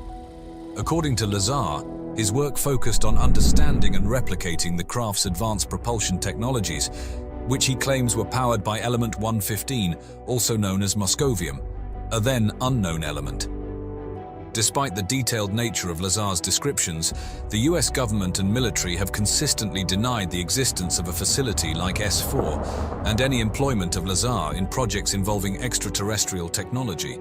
The lack of verifiable evidence supporting Lazar's employment or the existence of the technologies he describes has been a significant obstacle in validating his claims. The skepticism surrounding Lazar's narrative is compounded by the absence of evidence confirming his educational background. Without concrete proof, Lazar's extraordinary assertions remain a subject of debate, leaving his credibility in question among critics and supporters alike. In the enigmatic world of Bob Lazar and his allegations about Area 51, there's a detail that continues to intrigue both skeptics and believers. Lazar's description of a unique hand scanner used for security at the S4 facility. This isn't your ordinary biometric device that we're accustomed to today, such as fingerprint or retina scanners. According to Lazar, this scanner was far more sophisticated, focusing on the bones within the hand through a series of light emissions. It's a compelling aspect of his story, especially considering the emergence of photographic evidence years later that corroborated the existence of similar technology used in classified environments. By the end, you'll be asking, what if the map of ancient Egypt is missing entire layers? Quiet ground, loud signal. Researchers step onto Giza's Western Cemetery, west of Khufu's Great Pyramid, where the surface is crowded with mastabas, except for one oddly clean zone, a wide rectangle that looks almost too empty. So they do what modern archaeology does best. They listen to the ground without digging. A pulse goes in. An answer comes back. They use ground-penetrating radar, sending electromagnetic waves into the sand and reading the echoes. Then they switch to electrical resistivity tomography, pushing current through the earth to see where it flows and where it hits something resistant. Two different physics tools. One, shared surprise. A right angle appears in the darkness. The peer-reviewed report describes an L-shaped anomaly with sharp corners, sitting about 0.5 meter to 2 meters below the surface, roughly 10 meters by 15 meters in plan. Beneath that, deeper down, the resistivity data suggests another feature, harder to image, but persistent, about 3.5 to 10 meters below ground. The authors are careful. These tools can disagree, and geophysics can exaggerate shapes. But the core signal stays. Something angular is down there. Now, swallow the uncomfortable question. At Giza, underground spaces usually advertise themselves. A mastaba above, a shaft mouth, a scatter of limestone chips. So why is this one hiding under clean sand, like an erased line in a blueprint? And the mystery widens, because Giza has a track record of hidden architecture that only modern instruments can see. Stone that lies, cosmic rays that tell the truth. In 2017, the Scan Pyramids mission reported a big void inside Khufu's Great Pyramid, detected by muon radiography. Muons are high-energy particles made when cosmic rays hit the atmosphere. They pass through rock, but empty space lets more through. Count muons from different directions, and you can map hidden cavities without drilling the monument. A sealed passage breathes. In March of 2023, Egyptian authorities and the Scan Pyramids team announced another find, a gabled corridor on the pyramid's north face, hidden behind the chevrons above the original entrance. The passage is about 9 meters long and more than 2 meters wide, and it was visually confirmed with an endoscopic camera peering into the void. Proof by sight, not just inference. And here's the last 5 years upgrade. In a 2025 paper, researchers described confirming that same corridor with a fusion of non-destructive techniques, ground-penetrating radar, ultrasonic testing, and electrical resistivity tomography, combined to refine its geometry and position behind the chevron blocks. Different instruments, different physics, same corridor. So zoom out.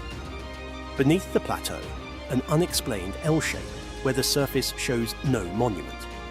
Inside the pyramid, a corridor that old diagrams did not include. Above the Grand Gallery, a large void with no agreed purpose. 3 anomalies found by waves and particles, not by shovels. Hidden beneath the Giza Plateau, in the shadow of Egypt's most famous monuments, lies a site that rarely receives the same level of attention as the Great Pyramid or the Sphinx. It is known as the Osiris Shaft, and while it may not dominate the skyline, it holds a mystery that reaches just as deep, both physically and symbolically, into the world of ancient Egypt. For decades, the shaft remained little more than a footnote in the archaeology of Giza. It had been known since the late 19th century, yet it was largely overlooked as generations of explorers, scholars, and tourists focused their attention on the colossal structures above ground. The pyramids captured the world's imagination. The Sphinx inspired endless questions.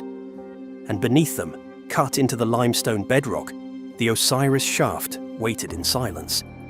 It was not until the 1990s that the site began to receive the focused investigation it deserved. Under the direction of Zahi Hawass, a more systematic exploration was launched, and what emerged was a structure far more complex than many had expected. Reaching its deepest sections, however, was no simple matter. The lower chambers had been flooded, especially the 3rd level, where groundwater had partially submerged the central room. Before archaeologists could study the space properly, they first had to confront a modern engineering problem inside an ancient one. The water had to be drained.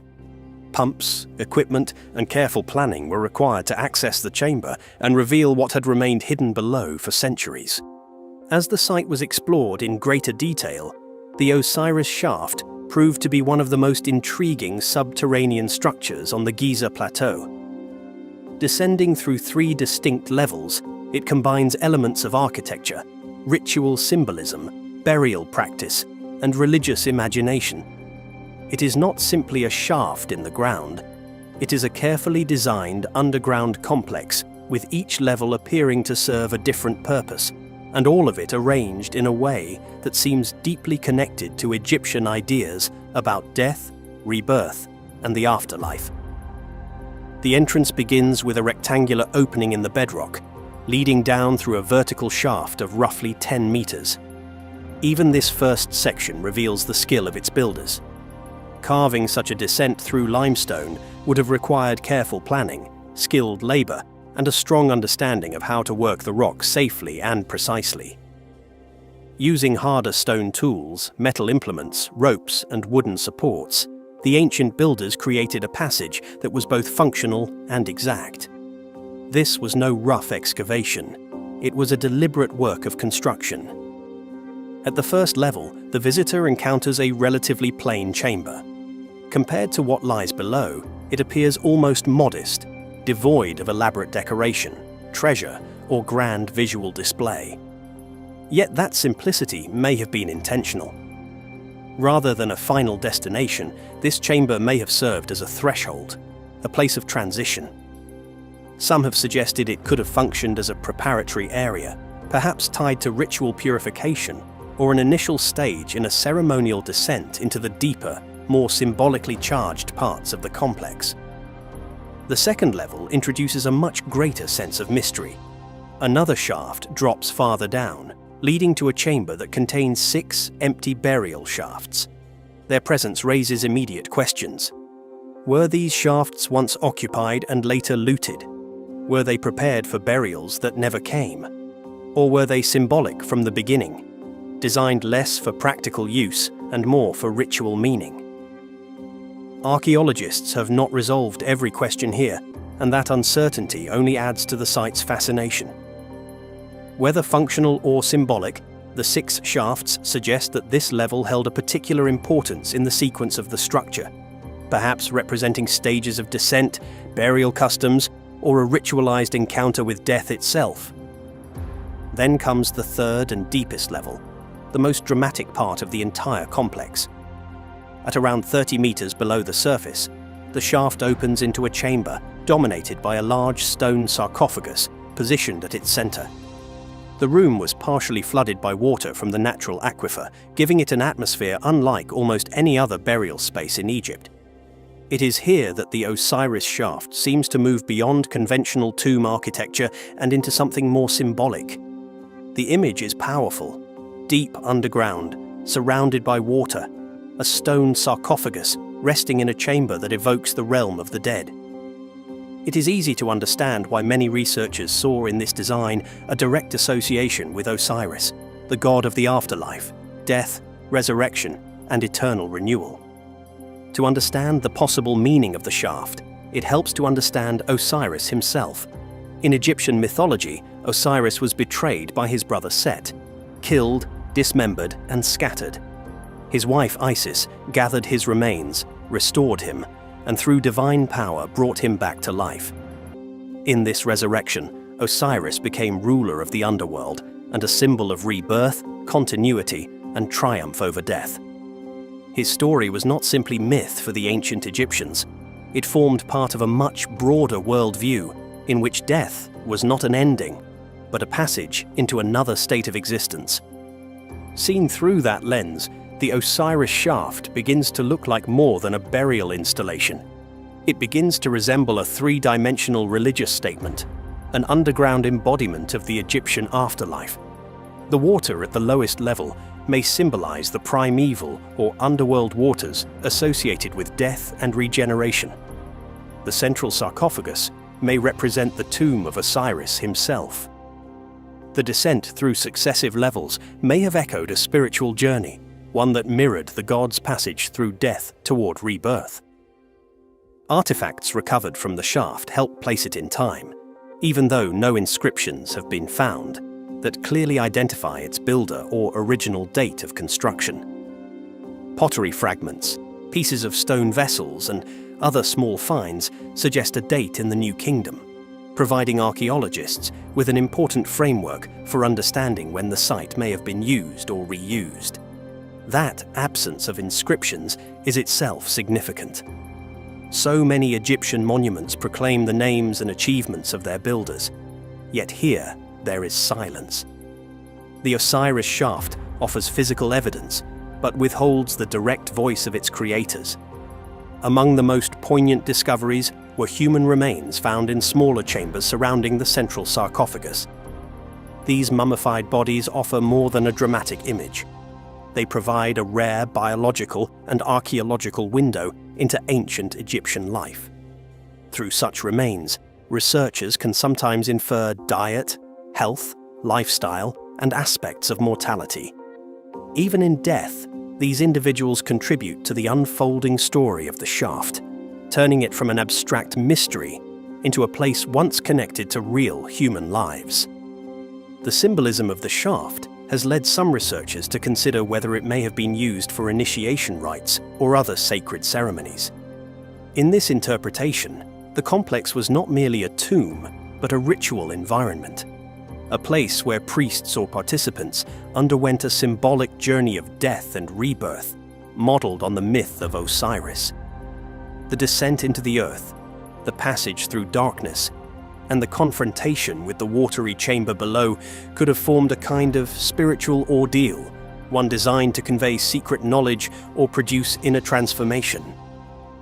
While definitive proof for such rites remains elusive, the theory persists because the architecture itself seems to invite that kind of reading. There is also the possibility of astronomical meaning. Some have speculated that the shaft's design may have been influenced by celestial ideas linked to Osiris and the afterlife. Ancient Egyptian religion often tied the soul's journey to the stars, particularly to specific constellations and cosmic cycles. Though no universal consensus exists on such alignments here, the idea remains compelling. That the Osiris shaft may have served not only as a descent into the underworld, but also as a symbolic bridge between earth and sky, death and eternity. This interpretation gains strength when the shaft is compared to ancient Egyptian funerary texts, such as the pyramid texts and the Book of the Dead. These writings describe the afterlife in vivid symbolic language, filled with waters, passageways, boats, trials, resurrection, and sacred protection. In that sense, the Osiris shaft can be imagined as a stone version of those texts, a carved theological landscape in which Egyptian beliefs were made physical. It is architecture functioning almost like scripture, with chambers and shafts replacing lines of hieroglyphic text. And yet, the Osiris shaft has also attracted interest far beyond conventional archaeology. Few names in alternative ancient history spark as much debate as Graham Hancock.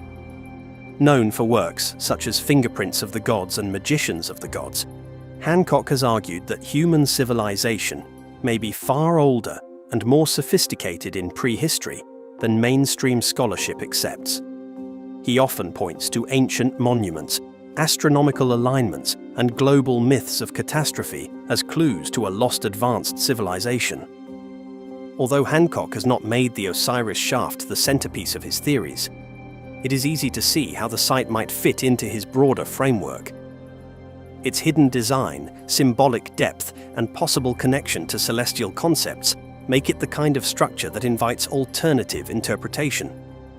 From that perspective, one might ask whether the shaft reflects inherited knowledge from a civilization older than dynastic Egypt, or whether its architecture encodes astronomical or spiritual ideas preserved from a forgotten age. Before you stretches a scene of haunting desolation, not the shadow of the Great Pyramids, but a place equally steeped in ancient power, yet far less known. This is Tanis, the city of the sun, a name whispered in ancient texts, a place of sacred rituals and immense wealth. But look closer. Priceless statues bear the scars of unimaginable heat. Colossal pillars, once symbols of a mighty civilization, lie shattered as if crushed by the hand of a vengeful god. What happened here?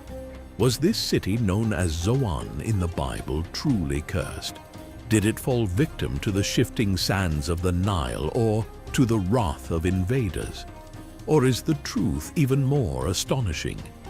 Imagine a statue 100 feet tall, carved from solid granite, weighing more than 1,500 family cars. Graham Hancock stood inside a tunnel beneath the Egyptian desert, looked at a 70-ton granite box machined to the tolerance of a jet engine component, and said what no mainstream archaeologist would put in writing, that whoever built this was not working with copper chisels, that the tools required to produce this level of precision do not exist in any museum, that somewhere between the civilization we know and the one we don't, an entire chapter of human history was erased. And then he found the proof, sitting in a London museum, labelled, catalogued, ignored for 140 years. And when an aerospace engineer finally measured it, the number he got back was 500 times beyond anything we can produce today. For over a century, archaeologists have given us one answer to how ancient Egypt cut granite: copper chisels, stone pounders, abrasive sand.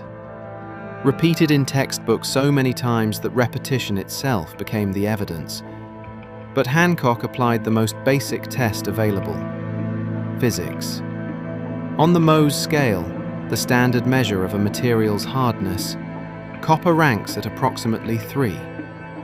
Granite sits between 6 and 7. A softer material cannot efficiently cut a harder one. It wears away before it makes any meaningful progress. That is not a theory. That is a physical law, and nobody has ever explained how the Egyptians overcame it. To verify this, experimental archaeologists attempted it themselves. Copper drills, sand abrasives, hours of continuous labor, working entirely within the bounds of mainstream Egyptology, no modern tools. The result? After all of that effort, the drill had penetrated only a few centimeters. The researchers described the process as painfully slow and impractical.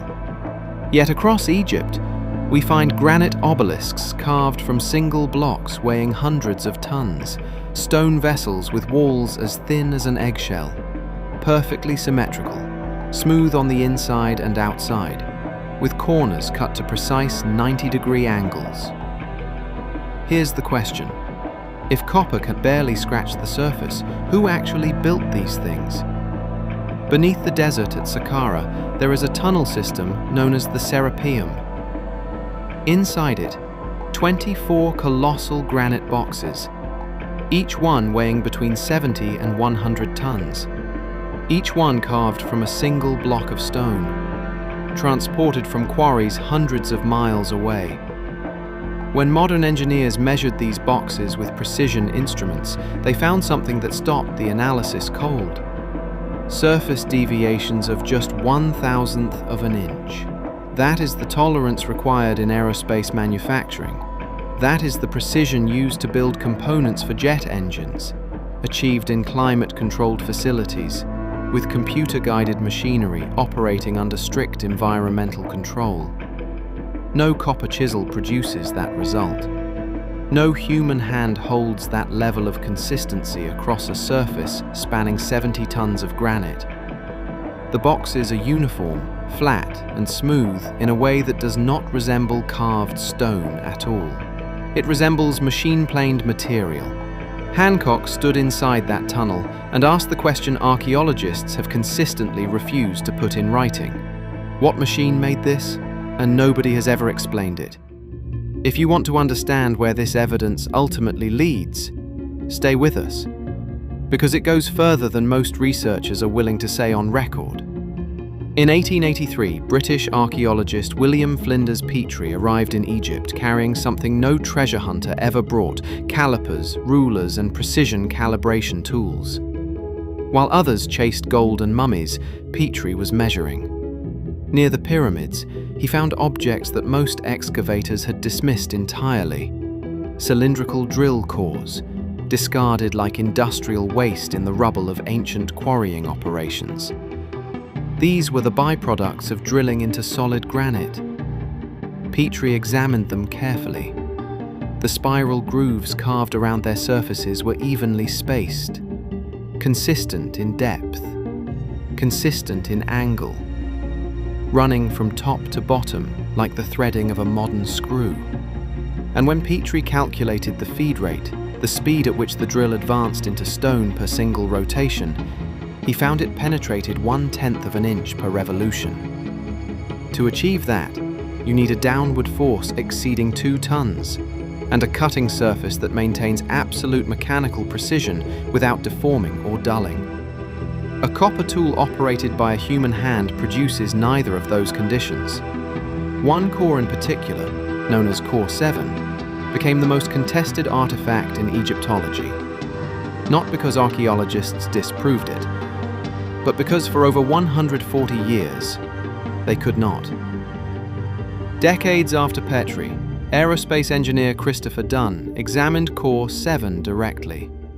Dunn spent more than 50 years in high-precision manufacturing, working with industrial lasers, jet engine component production, and materials shaped to tolerances measured in thousandths of an inch. He traveled to Egypt 14 times. He measured the Serapeum boxes personally.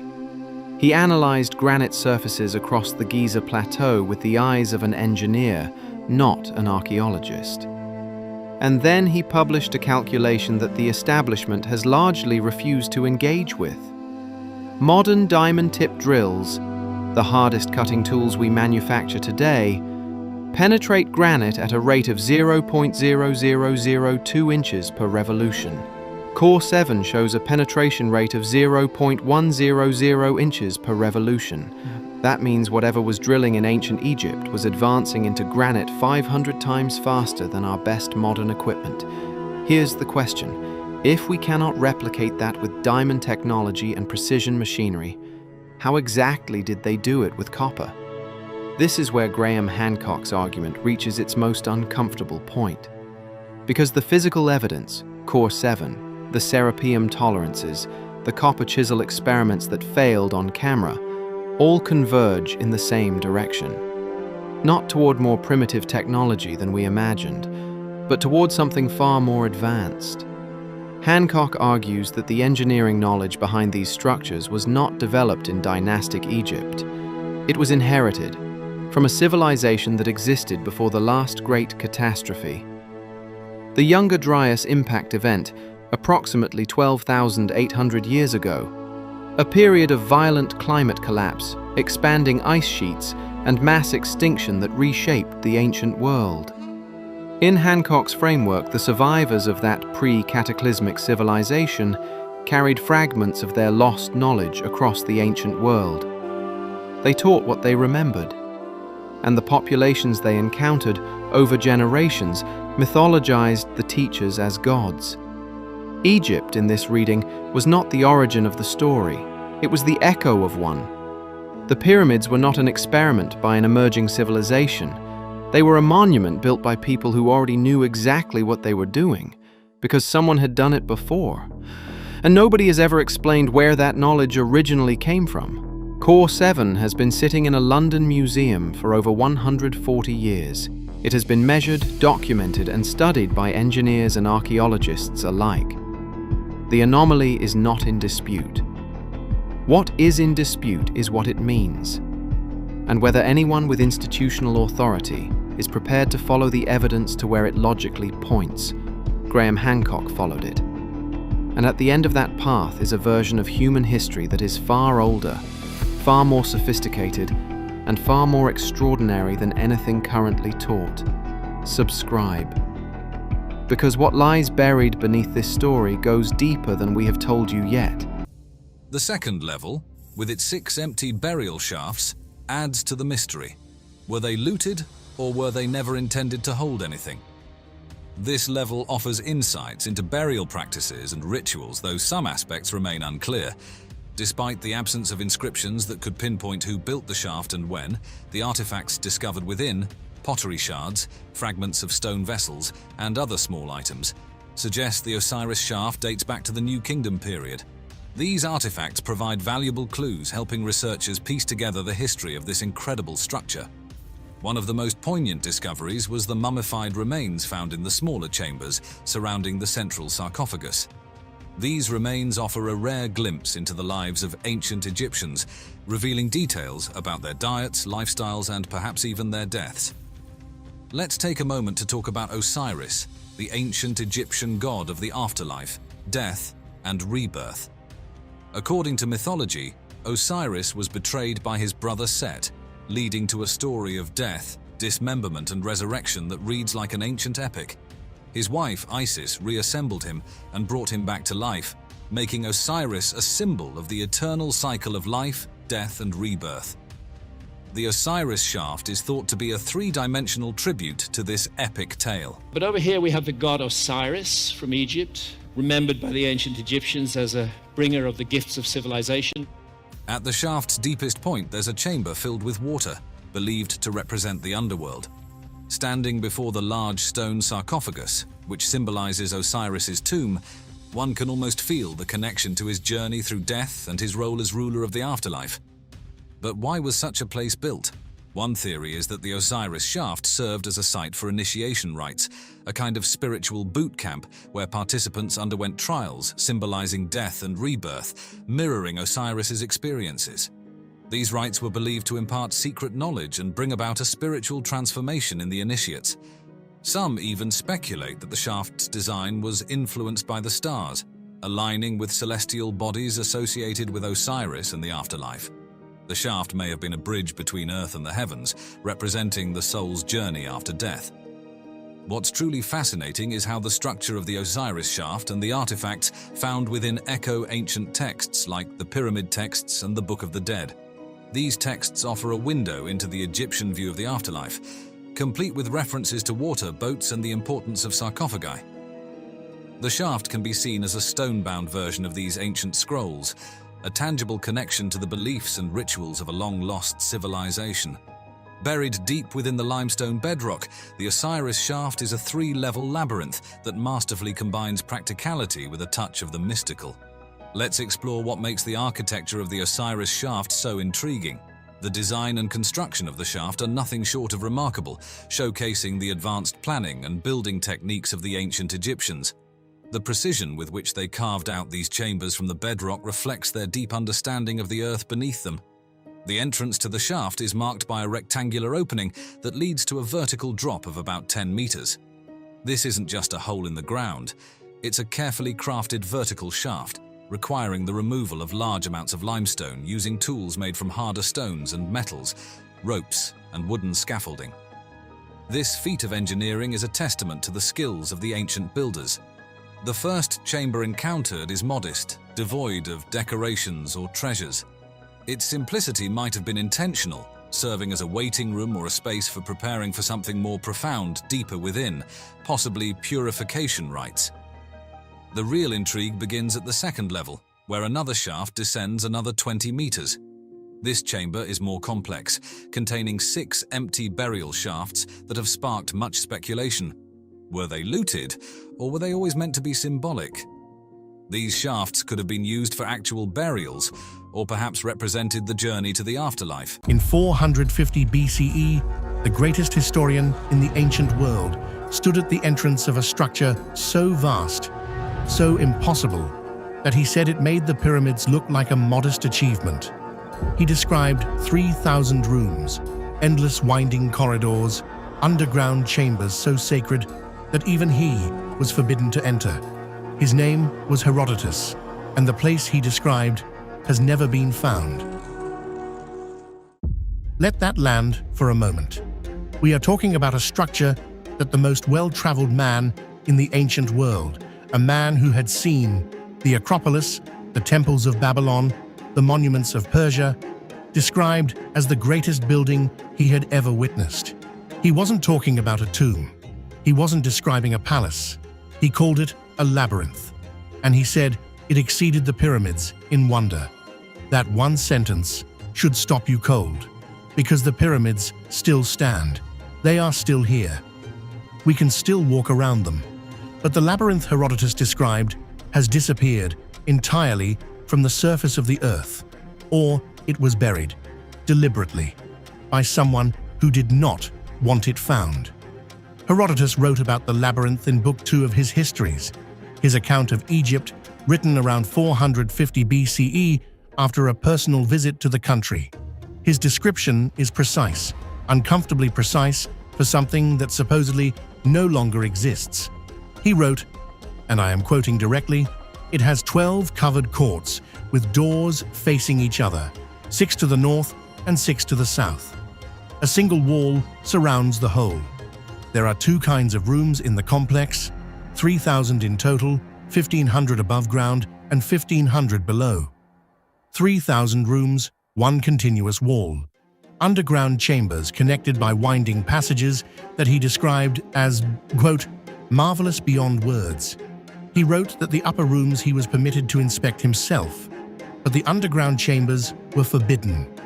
The Egyptian guides who accompanied him refused to even discuss what was stored below.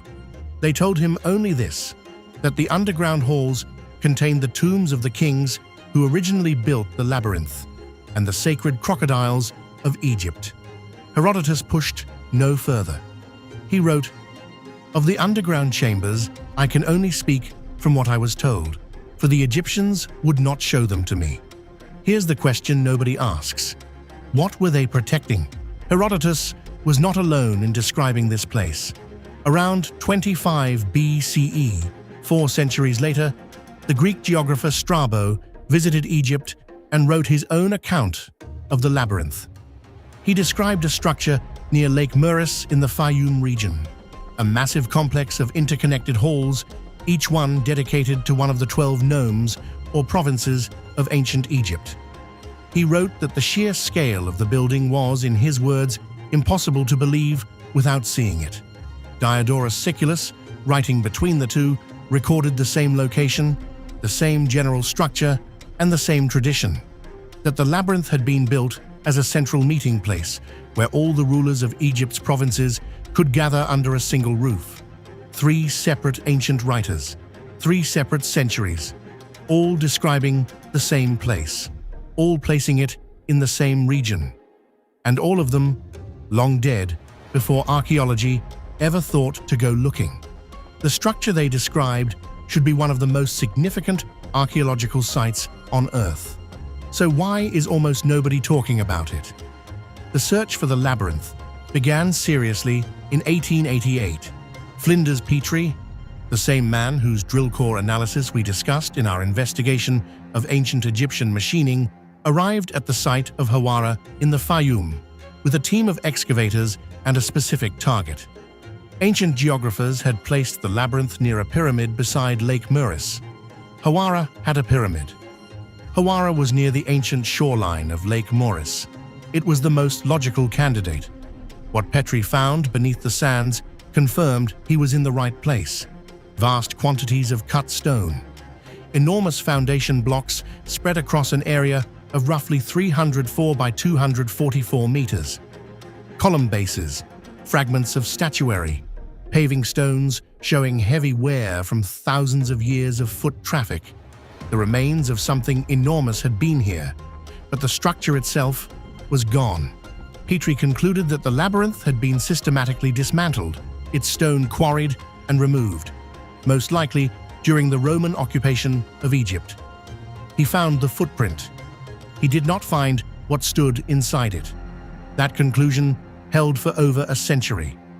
Until 2008, when a team of researchers pointed a ground-penetrating radar directly at the ground beneath Petrie's excavation site and found something nobody expected. In 2008, a joint Belgian-Egyptian research project known as the Matterhorn Expedition deployed ground-penetrating radar across the Hawara Plateau.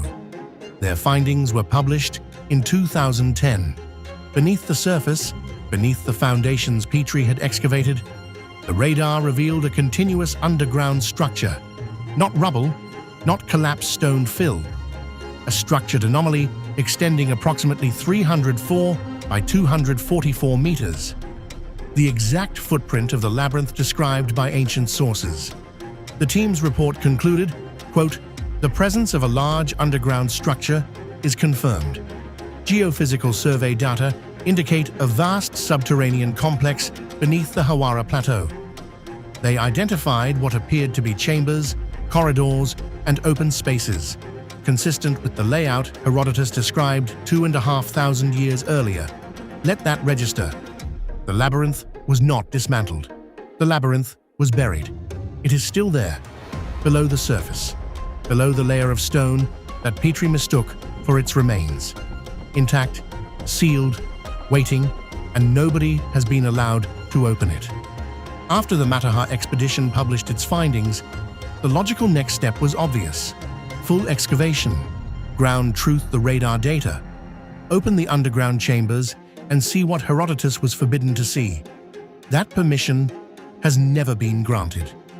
The Egyptian Ministry of Antiquities reviewed the expedition's findings and placed the site under restriction.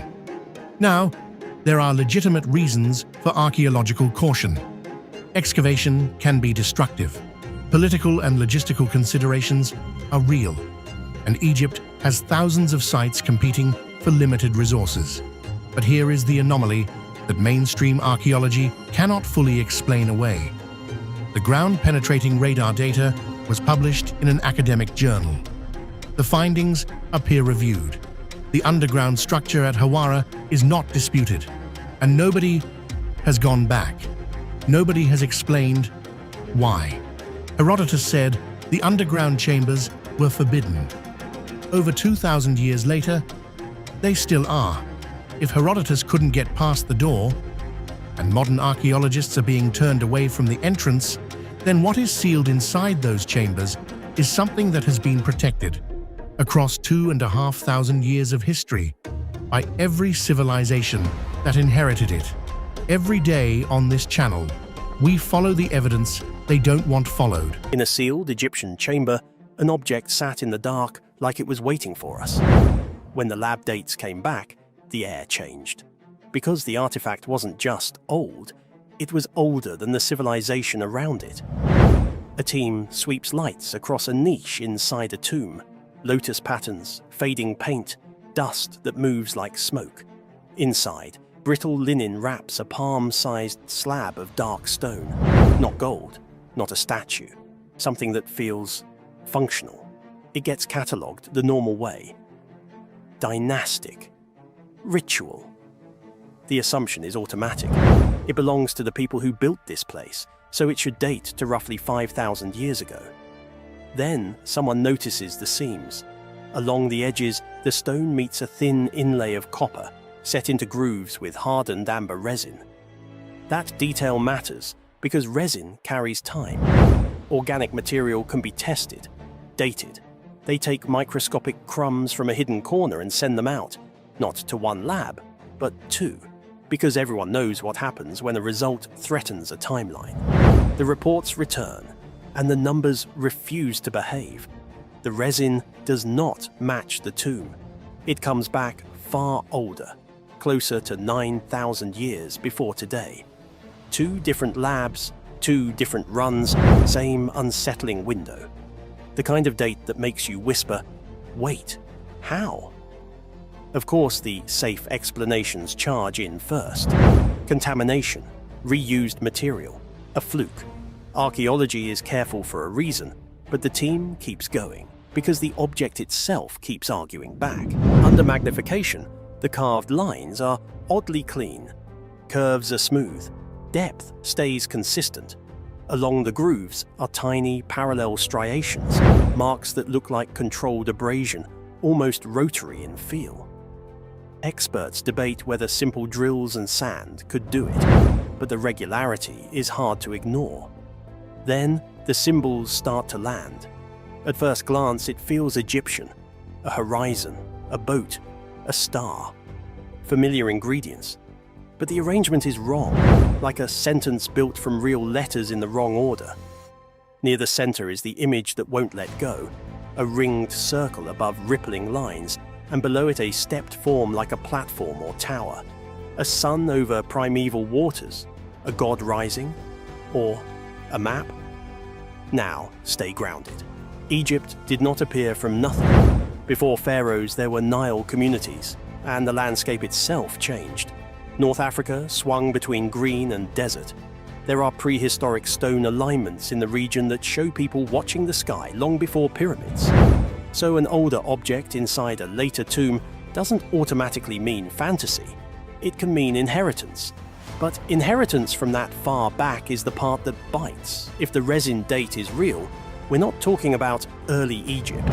We're talking about deep time, around the end of the Ice Age world, when climates lurched, seas rose, and coastlines moved. A time linked, in many arguments, to abrupt cold snaps and massive floods. A time when a settlement on a shoreline could vanish and leave almost nothing behind.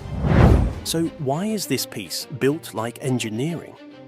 X-ray imaging shows the copper is not simply pressed into a groove. It is keyed in, anchored, as if the maker expected stress, movement, and long survival. That's planning. That's a mind thinking in materials. And trapped under the resin are traces of blue-green pigment, microscopic but real, hinting that the object's story might involve distance, trade, travel, or an heirloom carried far from where it began. In the ancient city of Luxor, hidden within the monumental walls of its temple, lies a mystery that challenges modern ideas about ancient Egypt's science, symbolism, and philosophy. After 12 years of detailed study of the Temple of Luxor, Egyptologist Shvala de Lubitsch argued that the ancient Egyptians possessed a sophisticated and enduring body of knowledge that appears fully developed from the earliest dynasties. In de Lubitsch's view, that knowledge surpassed what we normally attribute to other civilizations of the same era, hinting at a much deeper understanding of reality and the universe. De Lubitsch's close analysis of the temple's carvings and architectural layout led him to a striking concept he called transparency in the stone blocks. While copying temple plans and studying wall reliefs, he noticed small stones embedded within larger blocks, details many had dismissed as flaws or construction mistakes. He proposed instead that these embedded stones were intentional markers placed by master builders for exact measurement and alignment. Once he adjusted his own measurements around this insight, he believed even more extraordinary patterns began to emerge. He observed that carvings on opposite sides of certain walls seemed to align in ways that appeared almost impossible, as if the stone between them were somehow transparent, and the design continued through the block. De Lubitsch compared the effect to a see-through banknote, where separated markings only make sense when read together. To him, the carvings could not be fully understood as isolated images on disconnected surfaces. They formed a continuous design whose meaning passed beyond the visible face of the stone. One of the clearest examples of this transparency, according to De Lubitsch, appears between room 12 and room 5 in the Temple of Luxor. A block between these rooms carries carvings that seem to correspond across the stone itself. In room 12, a hieroglyph for cloth is carved, while in room 5, a box for cloths appears, and he argued that the two fit together as though the stone were being read from both sides at once. The technical precision needed to plan and execute such an effect raises major questions about the measuring systems, craftsmanship, and intentions of the ancient builders. De Lubitsch's discoveries did not end with transparency. He also identified what he called transposition, a method in which symbols and carvings are arranged across separate areas of the temple in order to create layered, multi-dimensional relationships. One example he pointed to is Montu's solar disk in room 2, which he interpreted as being projected into the shrine of Amun-Ra's boat in room 6. Because the boat's contents are hidden, the observer must move through several spaces and mentally connect the imagery to understand the intended meaning. These techniques suggest a level of philosophical and scientific sophistication in ancient Egyptian culture that De Lubitsch believed mainstream Egyptology had long overlooked. In his interpretation, the Egyptians were not simply concealing knowledge in architecture, they were presenting it in a spatial form. By distributing concepts across walls, rooms, and symbolic alignments, they created an environment in which knowledge was experienced holistically rather than consumed as isolated facts, captions, or images. In his groundbreaking work on the Temple of Luxor, De Lubitsch therefore proposed what amounts to an entirely new architectural grammar. This grammar was expressed through the shapes of blocks, the joints between stones, the placement of symbols, and the way motifs could overlap in meaning across surfaces and rooms. In that reading, the Egyptian temple became a living library of knowledge, accessible only through careful study and sustained observation. His work changed how many scholars and readers approached Egyptian architecture, encouraging a re-evaluation of the intellectual achievements of ancient Egyptian civilization. The most revolutionary part of De Lubitsch's argument was the realization that the meaning of inscriptions and symbols on one wall could not be fully understood without considering their relationship to nearby carvings, and sometimes to images in entirely different spaces. This interconnectivity implied a three-dimensional approach to knowledge that engaged the observer on multiple levels at once. For De Lubitsch, the purpose of transparency and transposition was not merely to complete an image, but to clarify an idea in a way that moved beyond ordinary, linear communication. As the mysteries of the Temple of Luxor are explored through this lens, the ancient Egyptians appear to possess a unique synthesis of art and science. Their use of transparency and transposition reflects a worldview that links the physical and metaphysical, the visible and invisible, matter and meaning. Transparency in particular suggested to De Lubitsch that solid matter could be deceptive, while light, or knowledge itself, was the more fundamental reality. De Lubitsch's discoveries at Luxor did more than challenge traditional views of Egyptian architecture. They opened the door to a broader understanding of how the Egyptians may have viewed the world. Through transparency and transposition, he believed he had identified a sophisticated system of thought that extended beyond temple walls. He also argued that similar principles could be found in other Egyptian artifacts, including papyri, where multiple layers of meaning might only be understood holistically rather than line by line. Transparency, in this framework, was more than an architectural effect. It represented a deeper philosophical belief. By placing conceptual priority on light over solid matter, The Egyptians, in de Lubitsch's interpretation, expressed a worldview in which physical reality was secondary to a deeper metaphysical order. He suggested that this belief in the primacy of light helps explain why transparency plays such a central role in the Temple of Luxor's design. The stone blocks were not merely structural barriers, but conduits for knowledge and understanding. Transposition added another layer to that philosophy by emphasizing the need to look beyond the surface and beyond a single point of view. To understand the temple fully, an observer had to move through it, experiencing relationships between distant spaces, symbols, and ritual contexts. This approach reflects a sophisticated grasp of spatial awareness and perception that many later commentators have compared to modern psychological theories, especially Gestalt.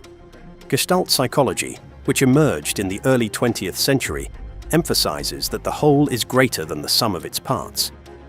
Human perception tends to organize separate elements into a unified whole rather than analyze each part in isolation. De Lubitsch's interpretation of Luxor mirrors this principle. He argued that the carvings and inscriptions are part of a larger interconnected system, whose meaning becomes clear only when the observer perceives the overall pattern. Just as Gestalt theory values total form, de Lubitsch emphasized the total meaning of the temple. Interestingly, de Lubitsch's ideas have also been compared with concepts in quantum mechanics. Like Gestalt psychology, quantum mechanics challenges the older assumption that things can be fully understood as isolated objects independent of their surroundings. Both frameworks are holistic in the sense that parts of a system are defined through interaction, context, and relationship. This resemblance has led some thinkers to compare de Lubitsch's interpretation of ancient Egyptian thought with modern scientific models of interconnectedness. In both quantum mechanics and the worldview de Lubitsch attributed to the Egyptians, boundaries between objects and their environments become less rigid. From that perspective, the carvings at Luxor are not simply decorative figures cut into stone walls. They are elements in a broader field of meaning. They function as components of a knowledge system that, in de Lubitsch's view, transcends the merely physical. De Lubitsch's discoveries, therefore, lead to profound questions. Who were the true sources of this knowledge? Were the Egyptians themselves responsible for developing these advanced ideas? Or were they inheritors of wisdom passed down from an even older civilization? And what, if anything, can these ancient concepts still teach us about perception, reality, and the nature of knowledge? By connecting ancient Egyptian architectural concepts with modern psychological and scientific theories, de Lubitsch's work invites a very different reading of the past. The Temple of Luxor, once treated simply as a relic, can instead be seen as evidence of an enduring intellectual tradition. Through transparency and transposition, de Lubitsch presented the temple as a complex system of thought in stone, one that suggests the answers to some of our deepest questions may lie not only in the future, but also in the distant past. In the heart of ancient Egypt, where the sands of time stretch back millennia, lies a monument that defies explanation. The Luxor Temple, a colossal structure of such intricate design and impossible scale, it has baffled experts for centuries. How could a civilization without modern technology erect such a masterpiece? Did they possess knowledge lost to time? Or were they guided by forces beyond our understanding? Join us as we unlock the secrets of the Luxor Temple, a place where history and mystery collide.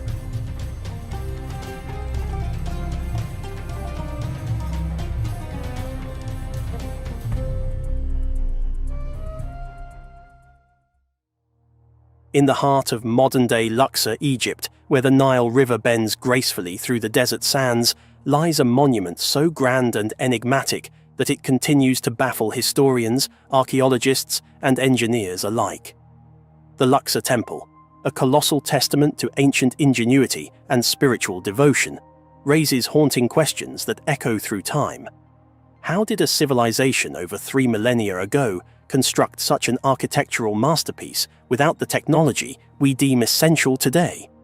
What secrets does this ancient edifice hold within its towering walls and intricate carvings? The story of the Luxor Temple's discovery is as captivating as the structure itself. In the early 19th century, European explorers and scholars, driven by a newfound fascination with Egypt's ancient past, embarked on perilous journeys along the Nile. Amidst the shifting sands and ruins partially buried by time, they stumbled upon the Luxor Temple, not just a mere pile of weathered stones, but a sprawling complex teeming with colossal statues, soaring obelisks, and walls adorned with hieroglyphs that seemed to whisper tales of pharaohs and gods. What these explorers found defied all expectations. The temple's grandeur was overwhelming. A vast courtyard leading to a forest of massive columns, each carved with exquisite detail. Monumental statues of Ramses II standing guard, their gaze unyielding, and an avenue lined with hundreds of sphinxes stretching towards the horizon. The sheer scale and precision of the construction challenged the very notions of what ancient societies were capable of achieving.